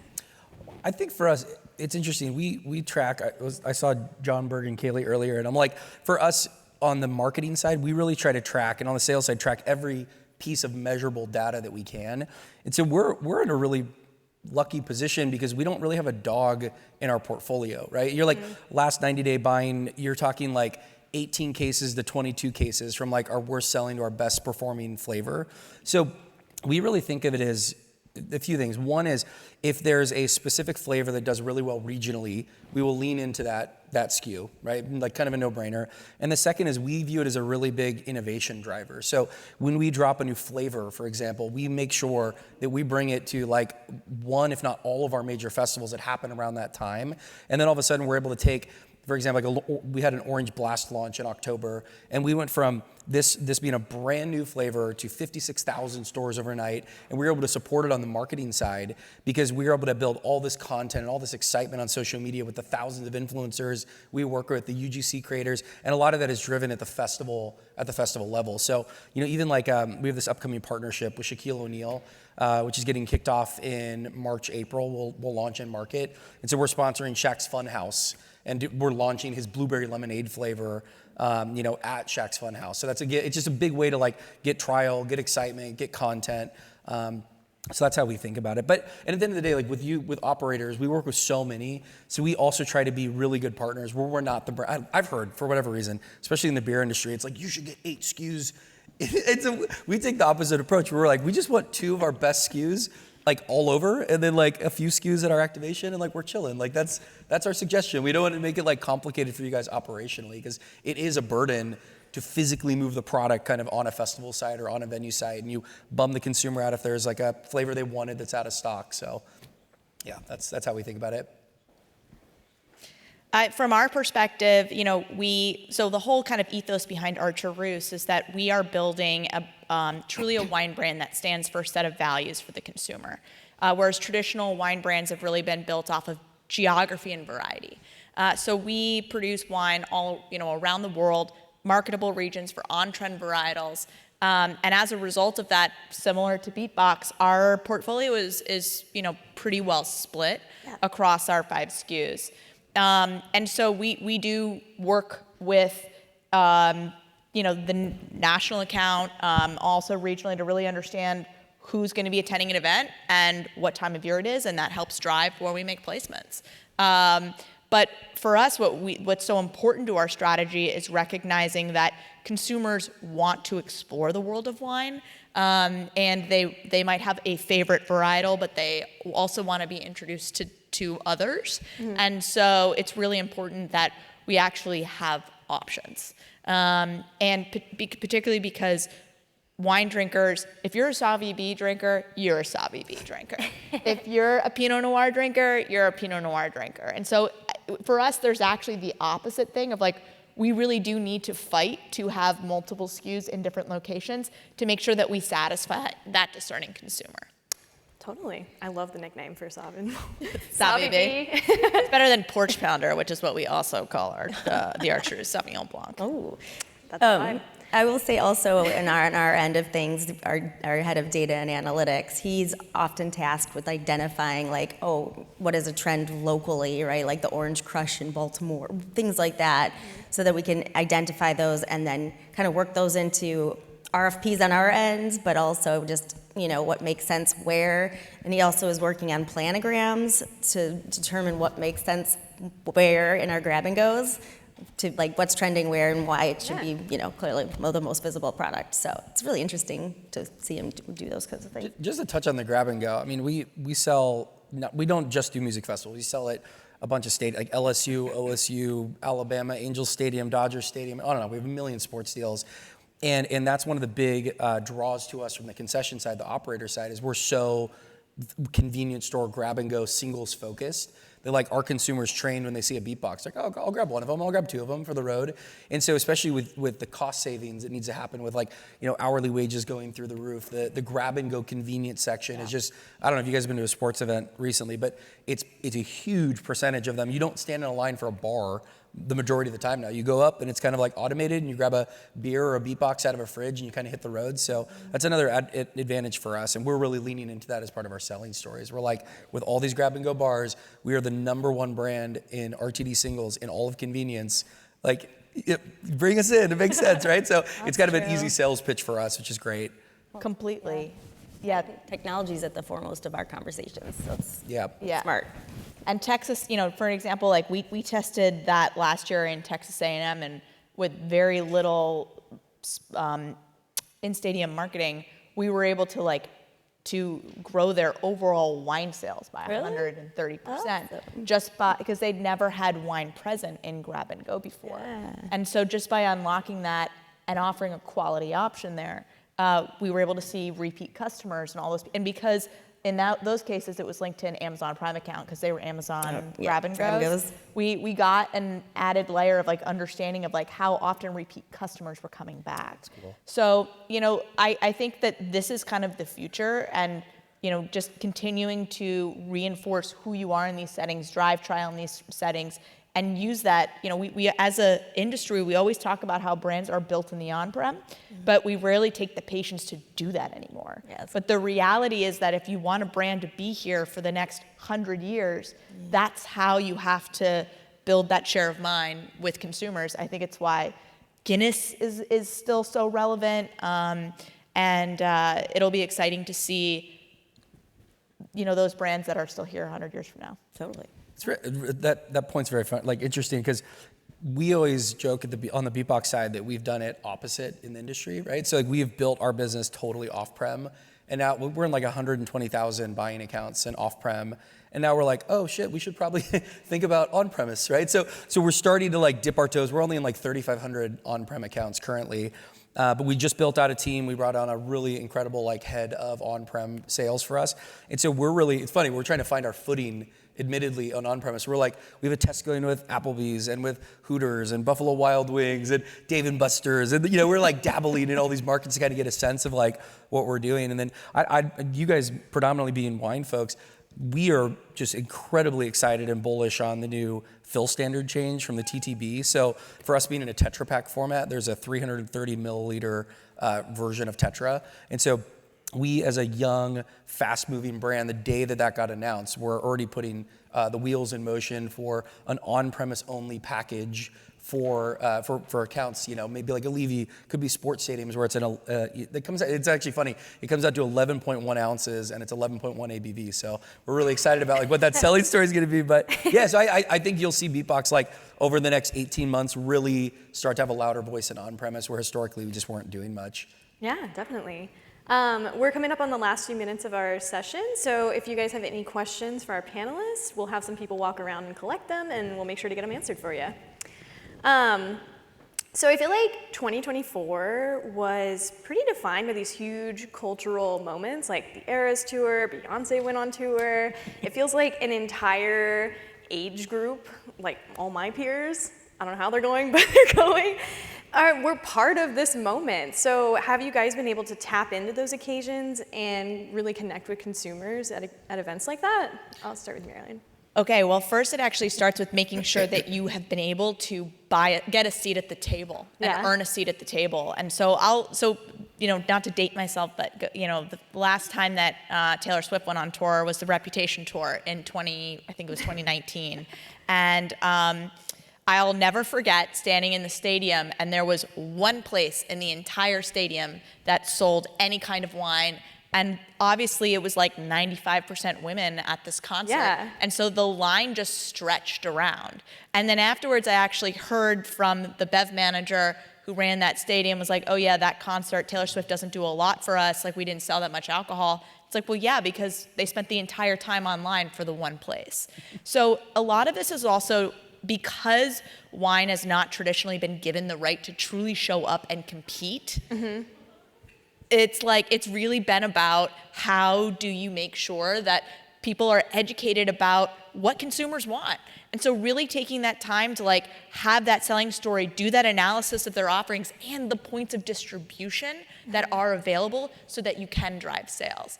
And then once you kind of take the time to set up that groundwork, you can be part of these cultural events. You can plan all these awesome activations in order to make sure. But first, it's really making sure that wine consumers actually get great options for the setting. And the benefit is that it's incremental profit driving for the operator, for the distributor, and we all win. Well, and that's a good way. I mean, it's packaged. It's exactly easy, quick service. Quick service, easy to go. You're not messing with the cork behind a bar. It's just grab and go. We get a lot of requests because of all the celebrity brands now that, of course, if there's somebody playing, we did a cups at the United Center for a specific player, right? Mm-hmm. Featuring somebody. We do for a concert, sometimes we cater the recipe for a cocktail towards whatever that trend might be. But there's always the ask to bring in product when somebody's featured, and it gets very taxing, actually. Yeah. But it makes sense to do it, but the problem is you're left with all this product that you wouldn't use otherwise. So it's whether you can return it or whatever. It has, negotiations. Time to start turning away celebrity brands, or... What's that? Time to start turning away celebrity brands, or... I'm over them, but I don't know. I think on our side, we have this mantra that BeatBox, we want to be at every party everywhere. So literally anytime there's a party or an event, there's a get together and it's a fun setting, especially if it's music focused, we want to be at that event. So, just going back to being good partners with operators, even like yourselves, we're so fortunate that we're across so many events. For example, we do a lot of deals with DLS, right? So DLS, or not we directly, but they're across a lot of the concessions that we do with our big Insomniac partnership, for example. And so it kind of eliminates that fear of getting stuck with product. Because in the rare event that they have a few cases here and there, they just take it back to their central DC and they bring it to another event that we're going to be sponsoring the week after. So we run into less of that. I think the cultural moments thing, we try to be at literally every milestone, every big event that is going on inside the United States. So we don't directly sponsor a Eras Tour, for example. But anything else in the music space that's happening, we're very much there as a brand and present. And one thing too that is interesting with these events, for whatever reason, this is how it works. You guys probably do this too. With on-premise, they always take our caps away, which like drives our consumers crazy because one of the benefits of our product, it's resealable. And so one thing that we've started to see like at scale, thousands of people on social media will literally bring their own caps into the music festival. And so we've had people make candy bracelets with a cap. We've had them make necklaces with a cap. Or they're just bringing a handful of caps and putting them in their pocket. So that when they're drinking their beatbox and they want to break from it, they could just screw the cap back on. So yeah, very funny. That's huge. You've just inspired me, actually. Okay, so we have a couple questions for Beatbox. Any efforts against, any efforts against the growing Latino market? In parentheses, youngest, fastest growing. Yeah, I mean, we actually just brought on a director of multicultural marketing, and his primary job and role is really double clicking into the things that we're already doing in the space and building more of like programs and concerted marketing efforts around it. But we do a lot in the space. We sponsor every major Latino festival in the US. So Sueños in Chicago, Besame Mucho in Austin, Besame Mucho, RAP, giant Latino audience that's there already. And then we do a tremendous amount in the influencer space. Like we have, I don't know, this last year we had 3,500 influencers that we did deals with. And so that's everything from mega celebrities down to someone that has like 5,000 followers, right? And we have a really high percentage of those folks that are of the Latino background. And it's important to us because one of the things that we try to do with Beatbox is we try to build our brand and our marketing around, we want you to drink it straight out of the box, but we also have like a really robust, we call it remix recipes. And so there just happen to be so many fun recipes with like chamoy, and tahini on the rim, and you mix it together with, this and that ingredient. So yeah, we're doing quite a bit in that space and double clicking on it with this new hire that we just brought on. Okay, awesome. So I'm going to stay on you for this next audience question. What genre of music produces best sales for Beatbox? And then, as a follow-up, the most surprising sales pop from a show. Sorry, what was the second part? The most surprising sales boost from a show. Well, I think dance music, so EDM is by far the most successful, but I think it's also there's so many more EDM events than there are. It's harder to produce a rock festival where you have 6 dudes on a stage and you're swapping out their equipment, right? Like, so it's much easier to bring a DJ on stage and kind of turn them really rapidly. So I'd mentioned a Levy property that does our concessions for EDC Las Vegas. We'll sell 18,000 cases there, right? And so that is like definitely a big boost. I think too, like, the way that we think about sponsoring these events is it's the consumer side's great, selling products great, all that's great, but it's also what's the B2B part of it. So I can give you an example, like Nevada Beverage, for example, in Las Vegas, early days. So this is like 2021. They're very like a lot of distributors were, they didn't understand Beatbox. Like, what is this product? What are these flavors? It doesn't make sense to me. And so we proved to them by going to their market, we did back-to-back national music festivals, and we start cranking cases through these festivals and events. We did like 40,000 cases just in Las Vegas, just with our live events. And all of a sudden they're like, oh wow, you guys are fantastic partners. And so there's a big kind of like B2B play to it as well. So I think the boost part of that question is like when we can prove to a B2B partner that consumers want this, and not just want it, they want a lot of it. That's a big play for us and a big boost. Okay, definitely.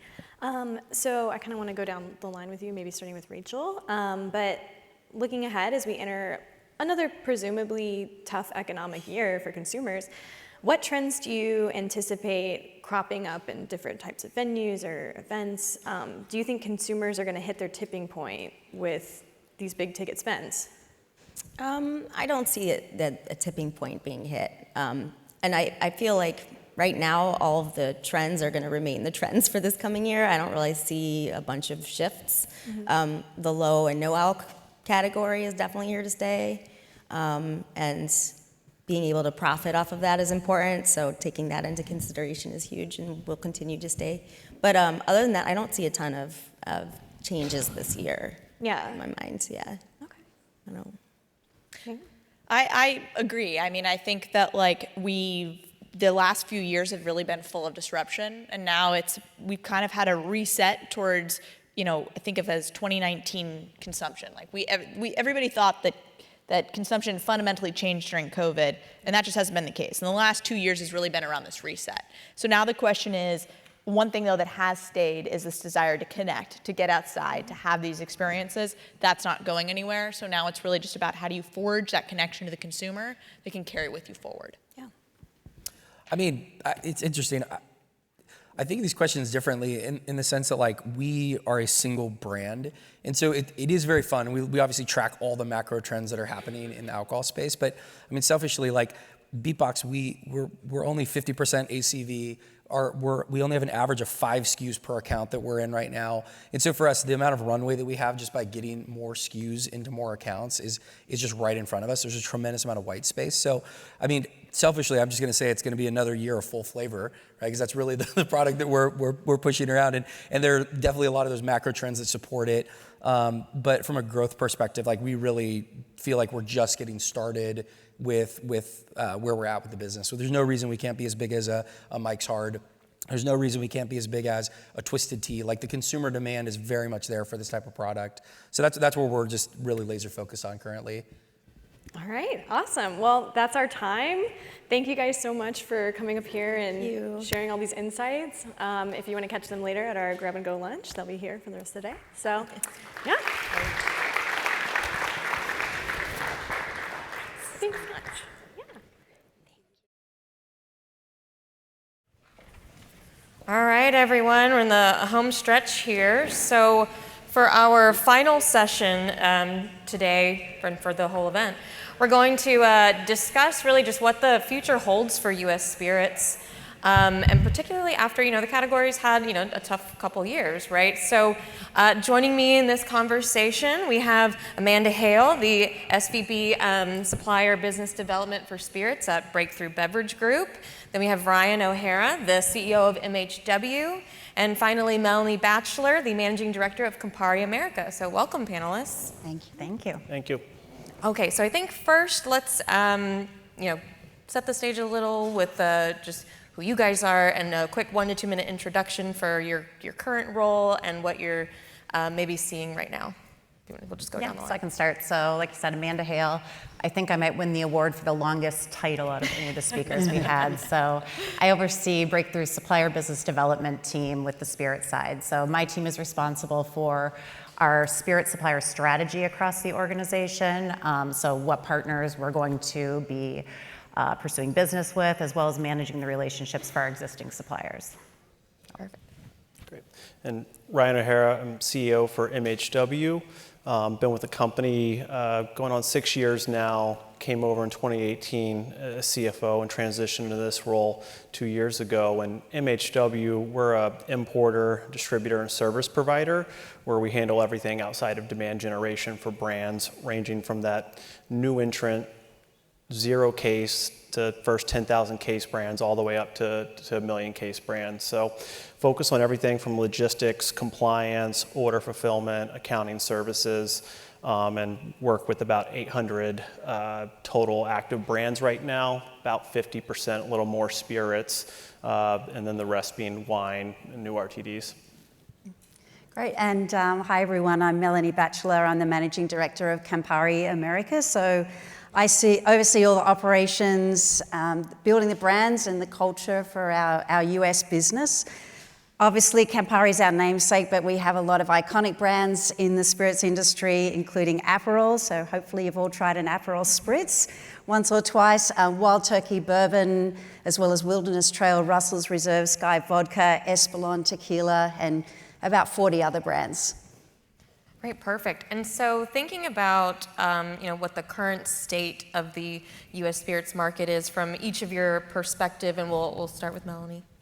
I think that obviously we've heard a little bit of doom and gloom, and pretty much every day when you look at the news, there's not a lot of positivity, but I still feel really good about the trajectory. I mean, one of the things that we looked at is looking at all the pre-COVID trends and extrapolating that out and looking at where we're at today. We're actually in a phenomenal position. So I do think, there are some definite headwinds that are probably structural, and so the Nielsen data really talk to that. But I'm still very optimistic around the category because I do think a lot of it has just been normalization. There's been so much disruption, and I think for us, leaning into where we see those pockets and opportunities and trends, and that's where we're really probably having to be much sharper around focus and prioritization than we have in the past. But I'm still pretty optimistic. Yeah, and I really would just echo that in terms of what we're seeing in the market right now. I think looking at 2023, it was likely the toughest year for beverage alcohol as a whole in 3 decades, and probably could look even further back.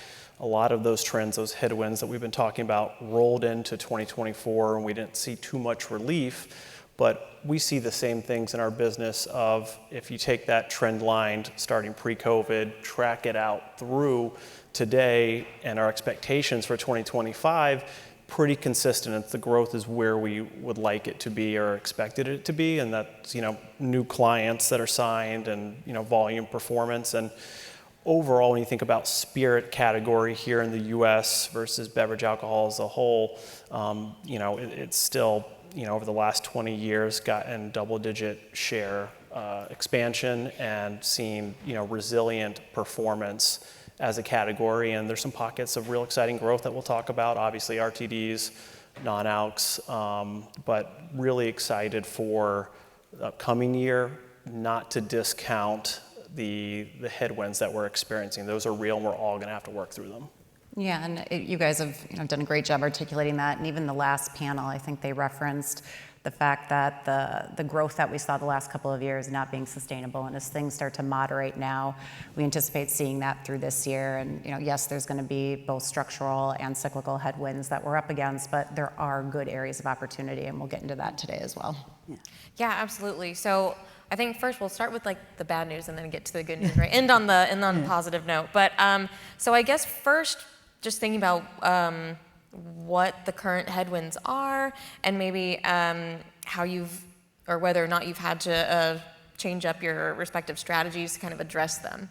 Yeah, I think when you look at some of the headwinds, and once again, this is going to be somewhat repetitive from what we've seen from a cyclical standpoint. You see inflation, you see debt, you see destocking that's occurring, and then when you look more structural, obviously the changing consumer. What we're seeing entrance from competitive beverage categories like THC, the overall moderation trend.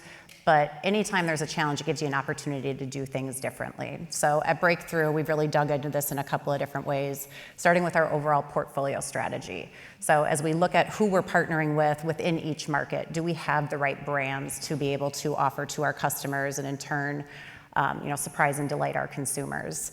And then from there, starting with the consumer, what is our route to consumer strategy? How do we bring the consumer into the room as we're creating our overall ways of working, as we're looking at our account segmentation, and then that leads to route to market. So how do we make sure we're servicing the right customers, we're putting our time and resources and deploying them appropriately, which then ultimately too leads to digital and e-commerce, and making sure that we're having, like with Breakthrough Now, a very easy use customer experience for the accounts, so that when a sales rep goes in there, they can actually act more as a consultant and sell the story and talk about all the great things happening rather than just being an order taker. So it's made us much more efficient in those senses. Yeah, and just to build on that, I think going through the pandemic and a lot of the headwinds that we saw, and really just that supply chain cycle that became incredibly challenging across the board, for us, it really opened our eyes to making sure that we are being thoughtful about all of our partners that we work with across the supply chain, and expanding that so that we're able to be flexible for our clients and help them navigate those challenges. And I think that's something that's as important today as it was going through that in 2021 and 2022, especially with the potential for tariffs on the horizon if you're importing inputs or finished goods. Making sure that you're really being on top of that piece, and then speaking with our clients much more upfront in the conversation of bringing them on board about what it takes to be successful, what is their go-to-market strategy, having that intense focus of where's your target consumer? Focus on a single market or a few that make a lot of sense. Don't overextend yourself, right? The world's a lot different when, the cost of capital isn't as low as it's been over the prior decade. So, we're more proactive in those conversations, and I think that ultimately leads to a better client selection for us. But ultimately, our goal is to just provide market access to the U.S. and help them do that in a cost-effective way. No, I think just building on that, obviously, with the cost of capital, that's been a big consideration for us. But I think what's also added to the challenge is the volatility that we've seen over the last few years has made it much more difficult to forecast. I was actually talking to our colleague from IWSR today just about that point, because that's made it more challenging, because if you're using historic data to build forecasting models, it's not going to be that accurate. I think you've articulated, I think, all the headwinds really well. I think one thing that also is important is balancing the long term and the short term. And I think that's where Campari, and being primarily a family-owned company, we've had some advantage that we make pretty long-term investments and bets. And when I look at some of the, a couple of the brands, particularly I'll talk about Aperol for a minute. I mean, people talk about it when I see the number of copycat brands launching every week. It's a good indication that we've done something well, but that's been a pretty sustained investment now for 8 or 9 years, and a consistent strategy and a lot of focus. And I think that that's one of the important things right now, where there's so much noise in the news every day, but also keep an eye on these things, that they don't become overnight successes. This is around sustained investment over many, many years. Right, and so kind of in a similar vein, Melanie, Campari has obviously managed to outperform the market, right? So what's been driving growth? Obviously, Aperol's been a pretty key element there. Yeah, Aperol for sure has been a hugely successful brand for us globally, and as I said, it's been about consistency and focus on execution and adapting that to the changing needs of the market, and we're still doing that every day now. Espolòn Tequila has been another brand, and really those two brands have driven most of our growth. So Espolòn, again, it's a 25-year-old tequila, and so it's not a new brand. There's been so many entrants, and as happens in any category that experiences great growth. But again, for at least 10 years, we've been really over-investing. We saw something with the brand. I mean, it's just a brilliant proposition with the price point, the quality of the liquid, and the packaging is outstanding, and consumers love it. And we saw 10 years ago, when it was about 70,000 cases, that consumers were picking up this brand, and bartenders gravitated to it. So we said, there is an opportunity, and that investment has been really consistent for 10 years, and we're obviously getting the rewards. So those two brands have really been the two that have been driving our growth, but it's really helped us also to evolve. As I said, we've got about 45 brands, but really improving our mix over the years and leaning into those opportunities where we see the growth. Right, perfect. And I think that's a great way to kind of segue into the bright spots and green shoots in the industry, right? So I guess, what are those bright spots, and maybe what else? Maybe we'll go subcategories, channels, what are you guys seeing? Yeah, I can start. When we look at some of the sub-channels, convenience is obviously a really big thing. We hear about it all the time. And that also creates opportunities from innovation in terms of pack size, in terms of how a brand is showing up and talking to a consumer differently. Multicultural is a really big opportunity as well. And so how are brands engaging? How are we making sure that we've got the right resources to support? On top of that, I'll let you guys say some stuff too. Yeah, sure. And one of the areas is, I think, with packaging, right, and really thinking about that environmental focus from the consumer that they have about responsibility. And so we're seeing a lot of interesting innovation with that, and being proactive and making sure you're connecting with that consumer and what they're expecting out of brands right now.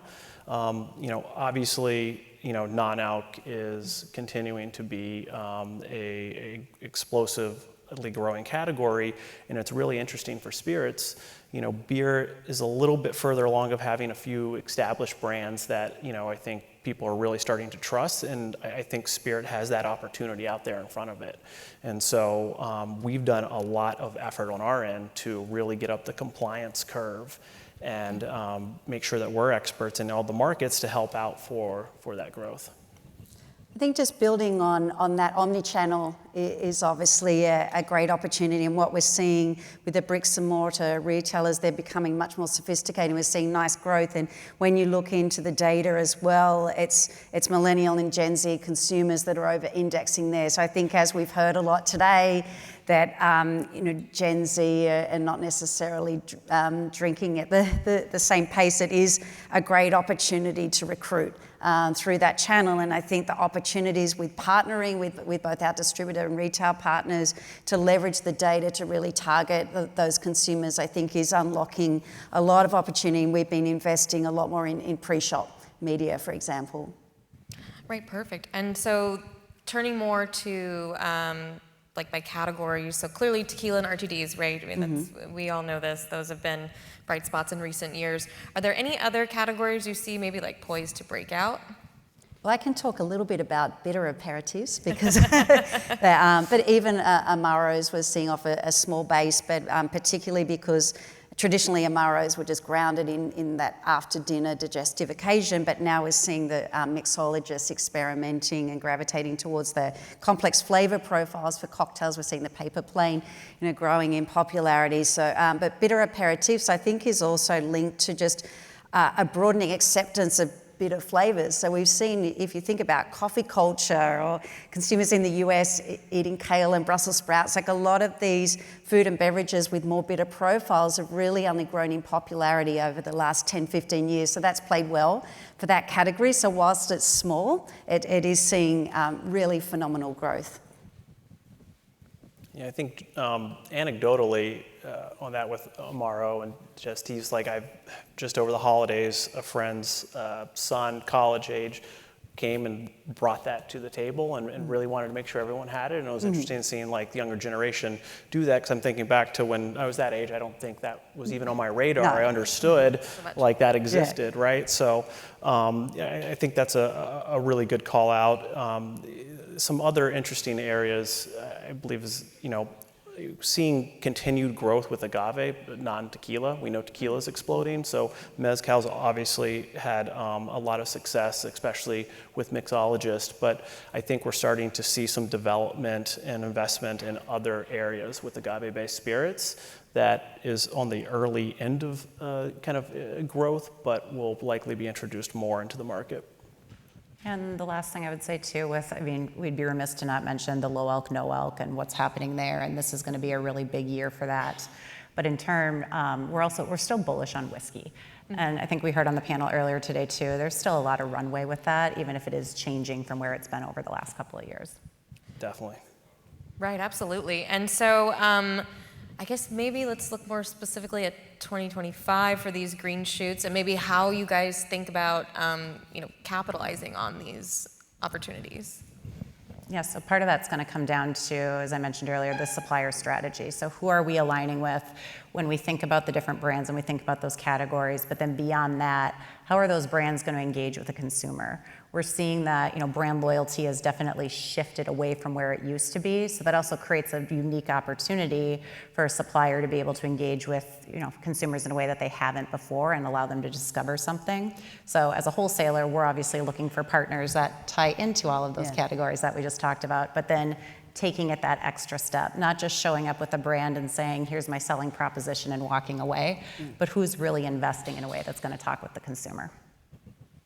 Yeah, I think the fewer, bigger, better approach is one that we're adopting. So we've been much more choiceful from a portfolio strategy perspective. But I think given the headwinds in the category, we're also seeing that our distributor partners also want to prioritize and focus. And so they're asking us to prioritize more. So we're really doubling down on investing in those opportunities where we see the growth. And we're also being quite choiceful from an innovation perspective, because we know you just can't go and put something out there and expect it to happen. So we are going to enter the non-alc space. We're really excited to launch a non-alcoholic spritz. It's a very historic brand that we've had in Italy for decades. It's a phenomenal product, and so we are really bullish about that opportunity. But again, in the past where I might have launched 10 or 15 innovations in any year, we're really making choices now to go after those in a much bigger way. Right, which makes so much sense to be focused about that, right? Especially with all of the choices. So you want to make sure you're putting your best foot out there. And we just heard, retail space is not going to get bigger. So I think also when we go to the retailer now, that they want to see the investment, they need to understand what is the consumer opportunity and why they should put that product there. Because again, when retail space is being compressed, it all comes down to choices, having a better understanding of the consumer, but I also think it drives more innovation. And so I think that's exciting. Yeah, I think that is really well said. I mean, challenges breed opportunity, right? And so this is an important time for, everyone, especially suppliers, to have that moment of reflection on what is their core, right? Who is that consumer? What is that brand story?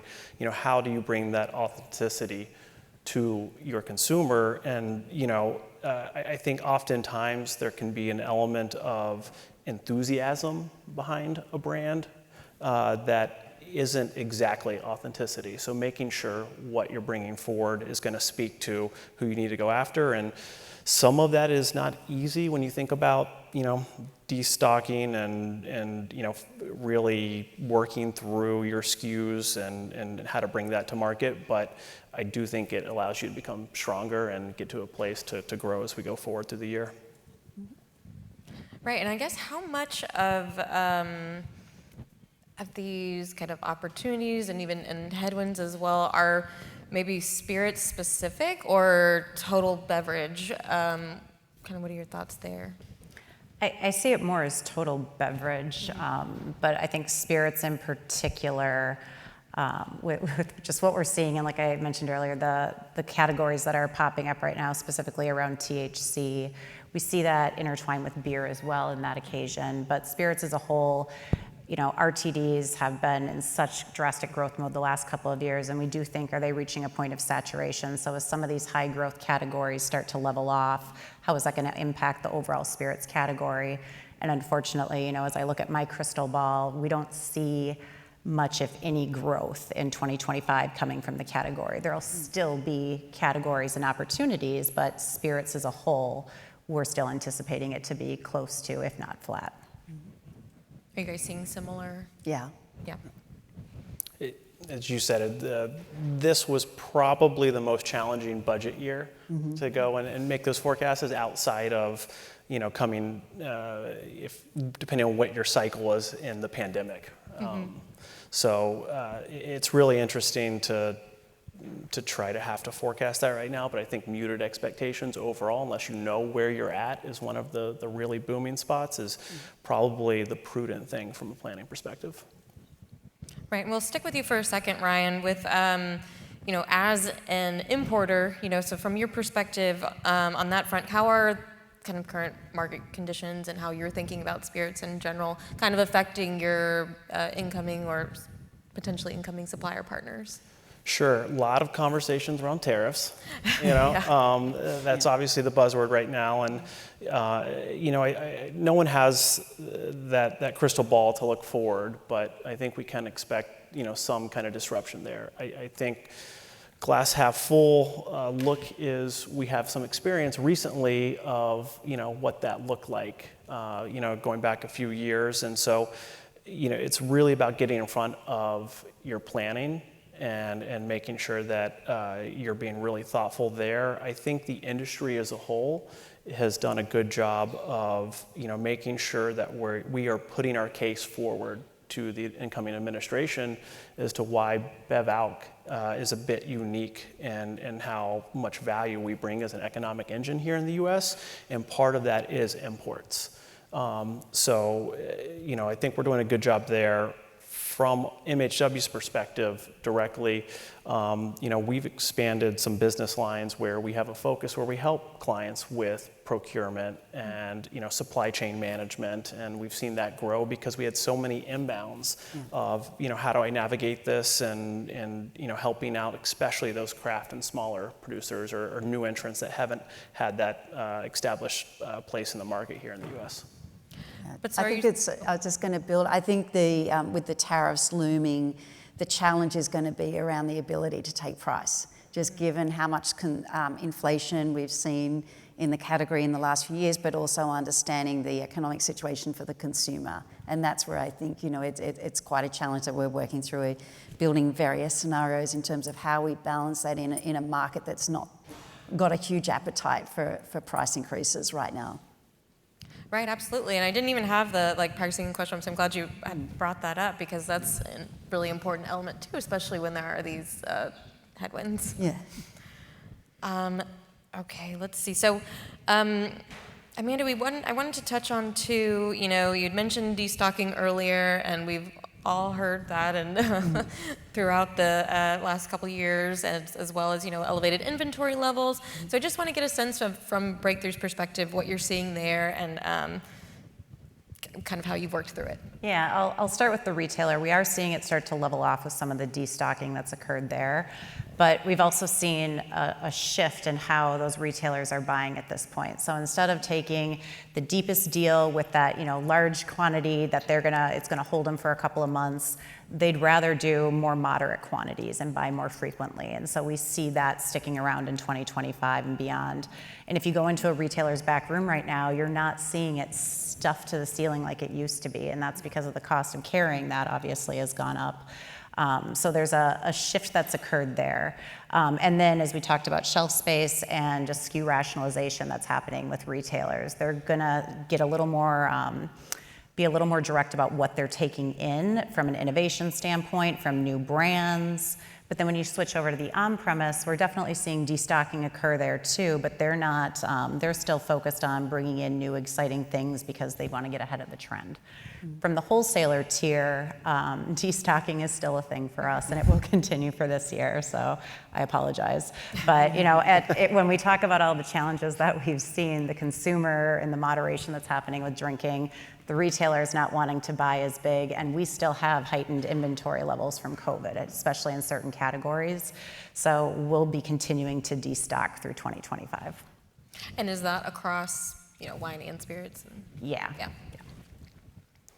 Yeah, the cycle always takes longer than you expect it to, right? I think we had hopes, everyone was talking about this at the beginning of 2024 in these conversations. And, I think, hey, maybe we'll see it, second half of 2024, we'll be in a better place, but it really does take time. And then the confluence of all those factors that you're highlighting, it's almost like a perfect storm. And again, it's just something that's needed coming out of what people were expecting from the, post-pandemic kind of super cycle we were in. Yeah, and that goes back to earlier with it. We saw this heightened, sense of consumption that was occurring there. And now that has moderated and fell off, there's nowhere to push it through with the pace that there was at one point. Mm-hmm. But I think that comes back to the point around the consumer being at the center of this, because retailers are also going to be more choiceful about not only how much inventory, but what inventory, and they're going to be looking for those products that are going to turn. So again, I think this just is an opportunity to be more focused and more consumer-centric in terms of how we build our investment strategy. And is that focus too important for just kind of maintaining and looking for future growth? Absolutely, yeah. Mm-hmm. Right, perfect. So let's talk about we've kind of touched on this, but I want to put it in a more succinct maybe format here and look at it for two sides of the same coin, for opportunities and challenges, and maybe give me your top two for each side. For opportunities, as I mentioned earlier, low elk, no elk. We do think that that's going to be a big thing this year. And it's obviously still off a small base, but a lot of these categories started as a small base. So that's something we're focused on. and then what I will call selective premiumization. So looking into different categories and saying, where is there still value that's outpacing volume? Because we're seeing it with whiskey, we're seeing it with tequila, we're seeing it across other categories. So those are two areas that, as we look at where we need to partner and where we need to go deeper, that would be them. Perfect. Yeah, and low alc, no alc for sure. I mean, we're seeing that. We're investing the time and energy on it. I think RTD Spirit still has a long way to grow and a lot of room in front of it. And we're seeing that across our portfolio in terms of what's driving volume. So, those are two opportunities to focus. One, kind of look on the back end side is technology right now, just kind of inward focused is, I think the industry as a whole is a little bit behind other industries, depending on what you're looking at in terms of technology, integration, data, and finding ways to be more integrated across the entire ecosystem can drive a lot of value as we think about having that consumer focus and really being able to see those insights so you can have these conversations proactively with all of your partners. For us, low alc, no alc, and thinking about how do we win in that category also, because obviously when any category starts to boom, you'll see a million entrants into the category. So for us, we want to be really focused on the spritz, because that is a category that we've really built. We've built that occasion in the US. I think it's still a huge opportunity when I look at the penetration data globally and even in markets with a more similar demographic profile. I mean, I would love Americans to drink Aperol spritzes at the same pace of Italian consumers. I just don't think that's going to happen tomorrow. But when I look at other similar markets, I still see a ton of opportunity, and that's why we're making the choice to expand our spritz offering to really lean into Campari as an opportunity, and also Crodino, which is our non-alc spritz that we'll be launching in the next quarter. So for us, it's around, okay, that's the opportunity, but let's be laser focused at where we can win, where we're already playing. The other area that we're, it's not so exciting, but a bigger focus on the brilliant basics. Thinking about distribution and leveraging data better to build a proper segmentation strategy and making sure we've got the right, the product in. For example, Aperol is not that easy to find in a retail store. You have to go hunting, and it's generally not in a high traffic area in the liqueur aisle, but what we do know is that there's a high correlation between sparkling consumers and Aperol consumers. So for us, getting those displays, so again, not the most groundbreaking things, but getting back to basics and making sure we're really focused on execution, I think is going to help us to unlock growth in a more challenging environment. And to build on that too, Mel, that's what we're seeing as the wholesaler. How do we get back to the basics? How do we bring data into the conversation? Because that's what the retailer is asking for. How is this going to pull through? How is it going to sell? And so, while there's been, over the last couple of years, once again, as brands were selling, we forgot to talk about, the feature, the benefit, and what are those KPIs that are actually going to drive the ROI. And then I think we've heard this in a couple of different panels, but there's an opportunity for us to recruit, that Gen Z customer, and really start to build that base. And there's times when things are really going well and the spirit category is growing, that it's easy to kind of rest on your laurels there and not dig in and make sure you're thinking about filling out that bottom, because they'll continue to become a bigger base for us. I think the final thing also in this environment, what's really important is agility. And again, prioritization, but really being able to tap into opportunities really quickly. So one example of that, and we heard a little bit in the last panel about the power of TikTok, and we saw with Campari, there were 2 stars from House of Dragons did a video talking about their favorite cocktail, and they talked about the Negroni, and Emma Darcy said, but it's with Prosecco in it. It's called a Spagliato, and it was like stunning. And we saw that could become a viral moment. And literally within 36 hours, we had a full campaign, amplifying that content and building off that. And we saw 9 months of double-digit growth off the back of that. But that was because, our marketing team didn't ask for permission. They saw the opportunity and they acted quickly and tapped into that trend in real time. And then we saw a huge benefit for many, many months.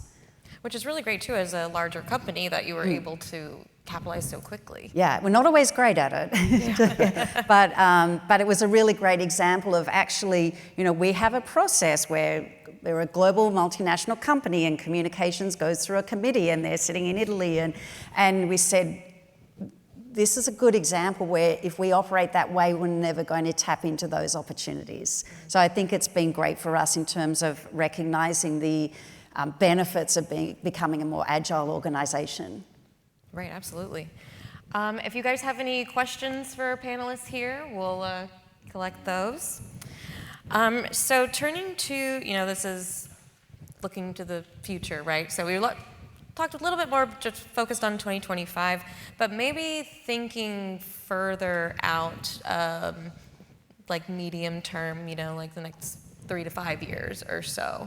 What are your maybe top outlook or predictions for the U.S. spirits market? I'll start. Oh. I was going to let you start, Ryan. Thanks. Yeah, so, I'm really bullish on spirits as a category. And kind of getting back to that point of when you kind of smooth out the trend line, it's still a growing category. I think there's a lot of opportunity to continue to build there. The headwinds we're going to have to work through. And some of them are, systematic, some are cyclical, touched a little bit on that earlier.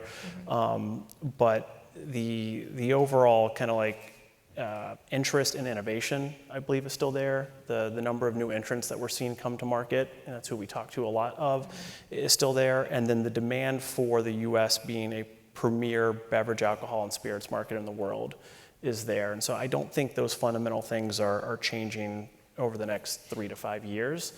I do think that, in the immediate term, we'll have to deal with tariffs. There is a bit of a shift, kind of bipartisan, of being more open to that, not just on the incoming administration. So that may be something that is here to stay in terms of our conversations, but it's just something that we'll have to get really tight on pricing. I think there's going to continue to be, further fragmentation in these hybrid brands, and we're seeing that a lot with the explosion of the RTD category, but just a convergence of categories, and I think that is going to be critical. And then obviously the life cycle of some of these brands will be much shorter than, a category that's really been dominated by, historic brands. But I think we're going to see that innovation's going to be, faster in and faster out. And I would say too, the need for the consumer-driven value proposition. As you're working with your wholesaler partner, how is this going to resonate with the consumer, and what are you doing to drive that awareness with the consumer is going to continue to be important, but even more so with all the different things that we talked about earlier. And then the other thing that I would say, because I'd be remiss, we've talked a lot about low alc, no alc. I believe that there are going to be some true category leaders that come up, and similar to what we saw with RTD, there'll be some big brands that take the space, and then the rest will just kind of come in and out with it. Right, perfect. All right, I've got quite a few audience questions for you guys. So, do you see suppliers increasing or decreasing investment on their brands in 25 and 26?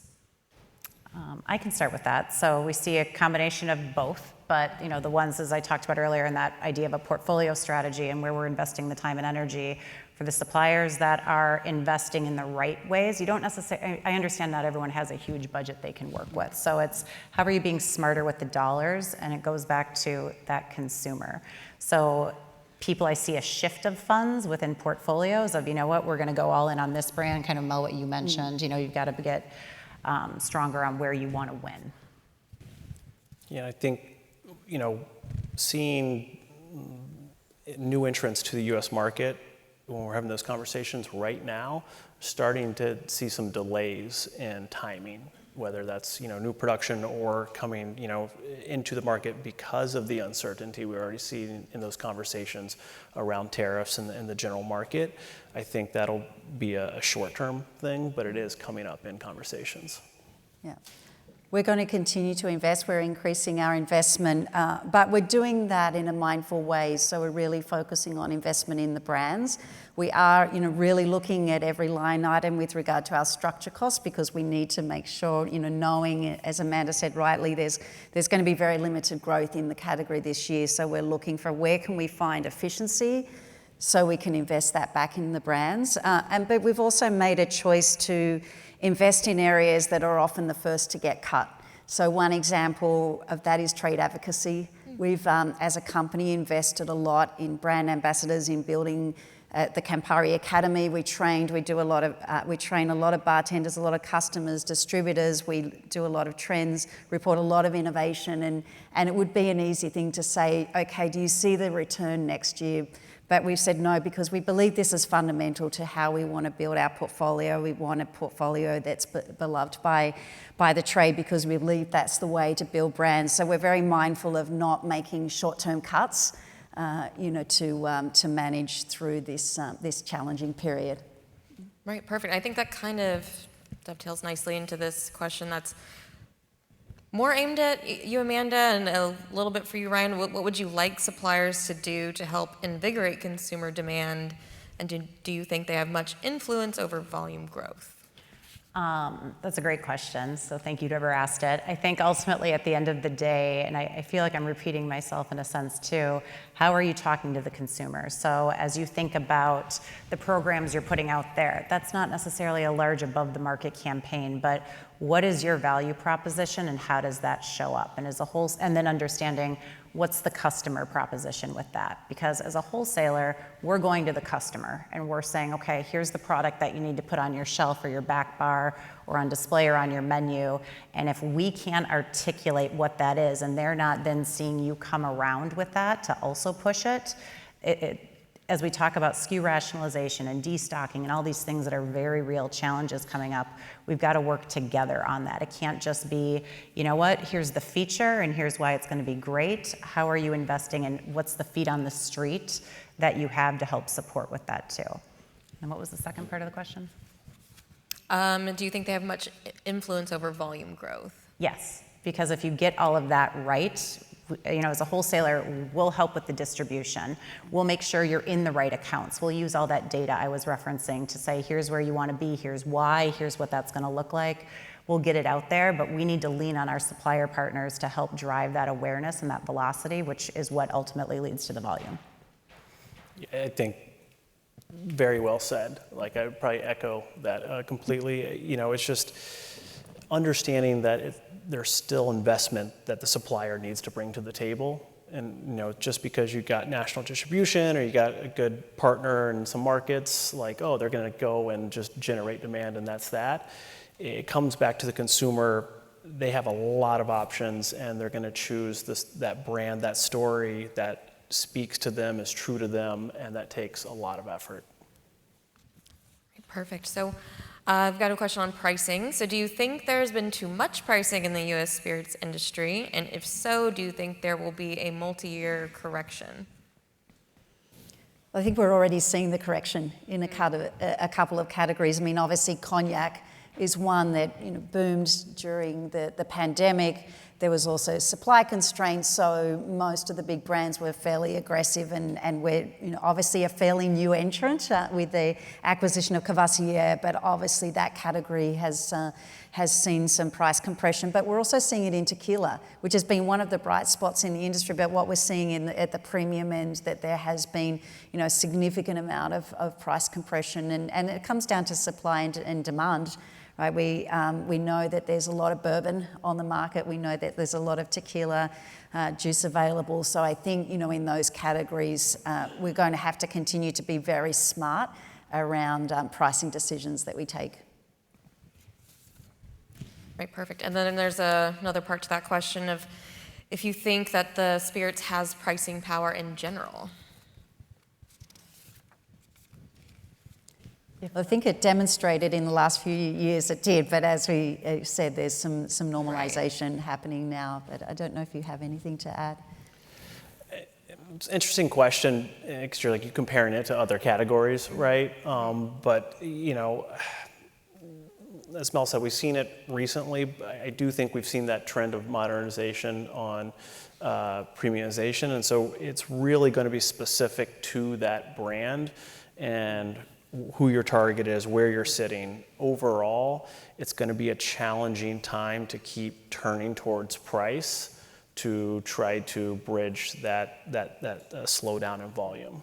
But it does come down to the brand, as you said. I mean, if you think about the vodka category, I think it's the best example of one particular brand that I think is holding a conference here this afternoon. But you know what they've been able to sustain from a pricing perspective, you know, demonstrates the power of that brand. And I would reiterate that. It goes back to the power of the brand and how the consumer resonates with it. Because if that is their brand, and we're seeing less of that, but if it is, then that allows you to take some of the price. But if you're just trying to look at it as a way to make up revenue from volume declines, that's going to be a challenge. Right. And Amanda, this one's for you. So what are the key metrics and data sources you use to evaluate new suppliers, and has that changed in recent years? Yeah, no, so we use a lot of different metrics. So the first thing we start with is we have a questionnaire, and we ask the supplier a number of questions. We want to understand, you know, what your business is, how you're investing in it, you know, what your value proposition is. And then in turn, I had mentioned earlier the idea of a portfolio strategy. So we look at this by market. For every market that Breakthrough operates in, we're saying, okay, you know, California, what do you need? Florida, what do you need? And then yes, we have national partnerships, obviously, with some suppliers that are multi-market. But for new suppliers, we really look at it on a by-market basis to understand what do we have, where are there gaps, and that's from category, that's at price point, just to make sure that we've got the right offerings for our customer at the end of the day. And with that, all the data behind that. So, and that's what helps us understand what those categories are. And so if we've determined, you know what, we don't have a tequila at this price point, we're going to be looking for tequilas at that price point. So as suppliers approach us, that's one of the first things in understanding what markets do you want to be in. Do we have something that crosses up there? Right, perfect. And with our last minute or so here, I think this is a good one to end on. How do you know that recent trends are more from normalization rather than structurally lower growth? I mean, what gives you comfort for longer term growth in the US? I think we've talked about that it's a bit of both, but I also think about our category and many of our brands have stood the test of time. We've survived world wars, prohibition, many other things. So I think that, you know, the category is here to stay, but we just need to be agile and adapt to the changing environment. Yeah, and I'll say I'm not a doctor, I'm not a scientist. You know, I stayed in a very nice hotel last night. I don't know if that helps, but so I'm not advocating for anything here. But I think something that came to the forefront of conversations that we learned during the pandemic was how much, you know, being social and active is important to overall mental health and overall health outcomes. And that's something that I look at and think as we continue to have studies and go and learn more going forward, beverage alcohol has been woven into the fabric of, you know, that aspect of our culture. And that goes back as far as pretty much humans go back. And I think that that's a powerful thing to point towards.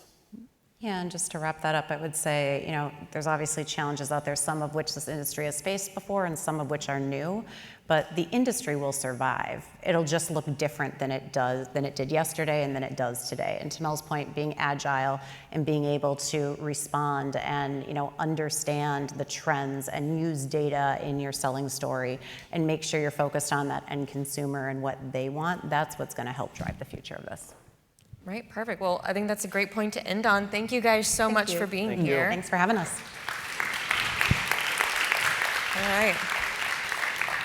Well, that's our show, guys. So a big thank you to all of our speakers over the last few days for sharing, you know, some really great insights, and also to the entire, you know, Shoemaker Publishing team here for putting it all together. And thanks to the AV team as well, and our sponsors too. So we've got a grab-and-go lunch right next door. Hope to see you all next January at the Hotel Del Coronado in San Diego.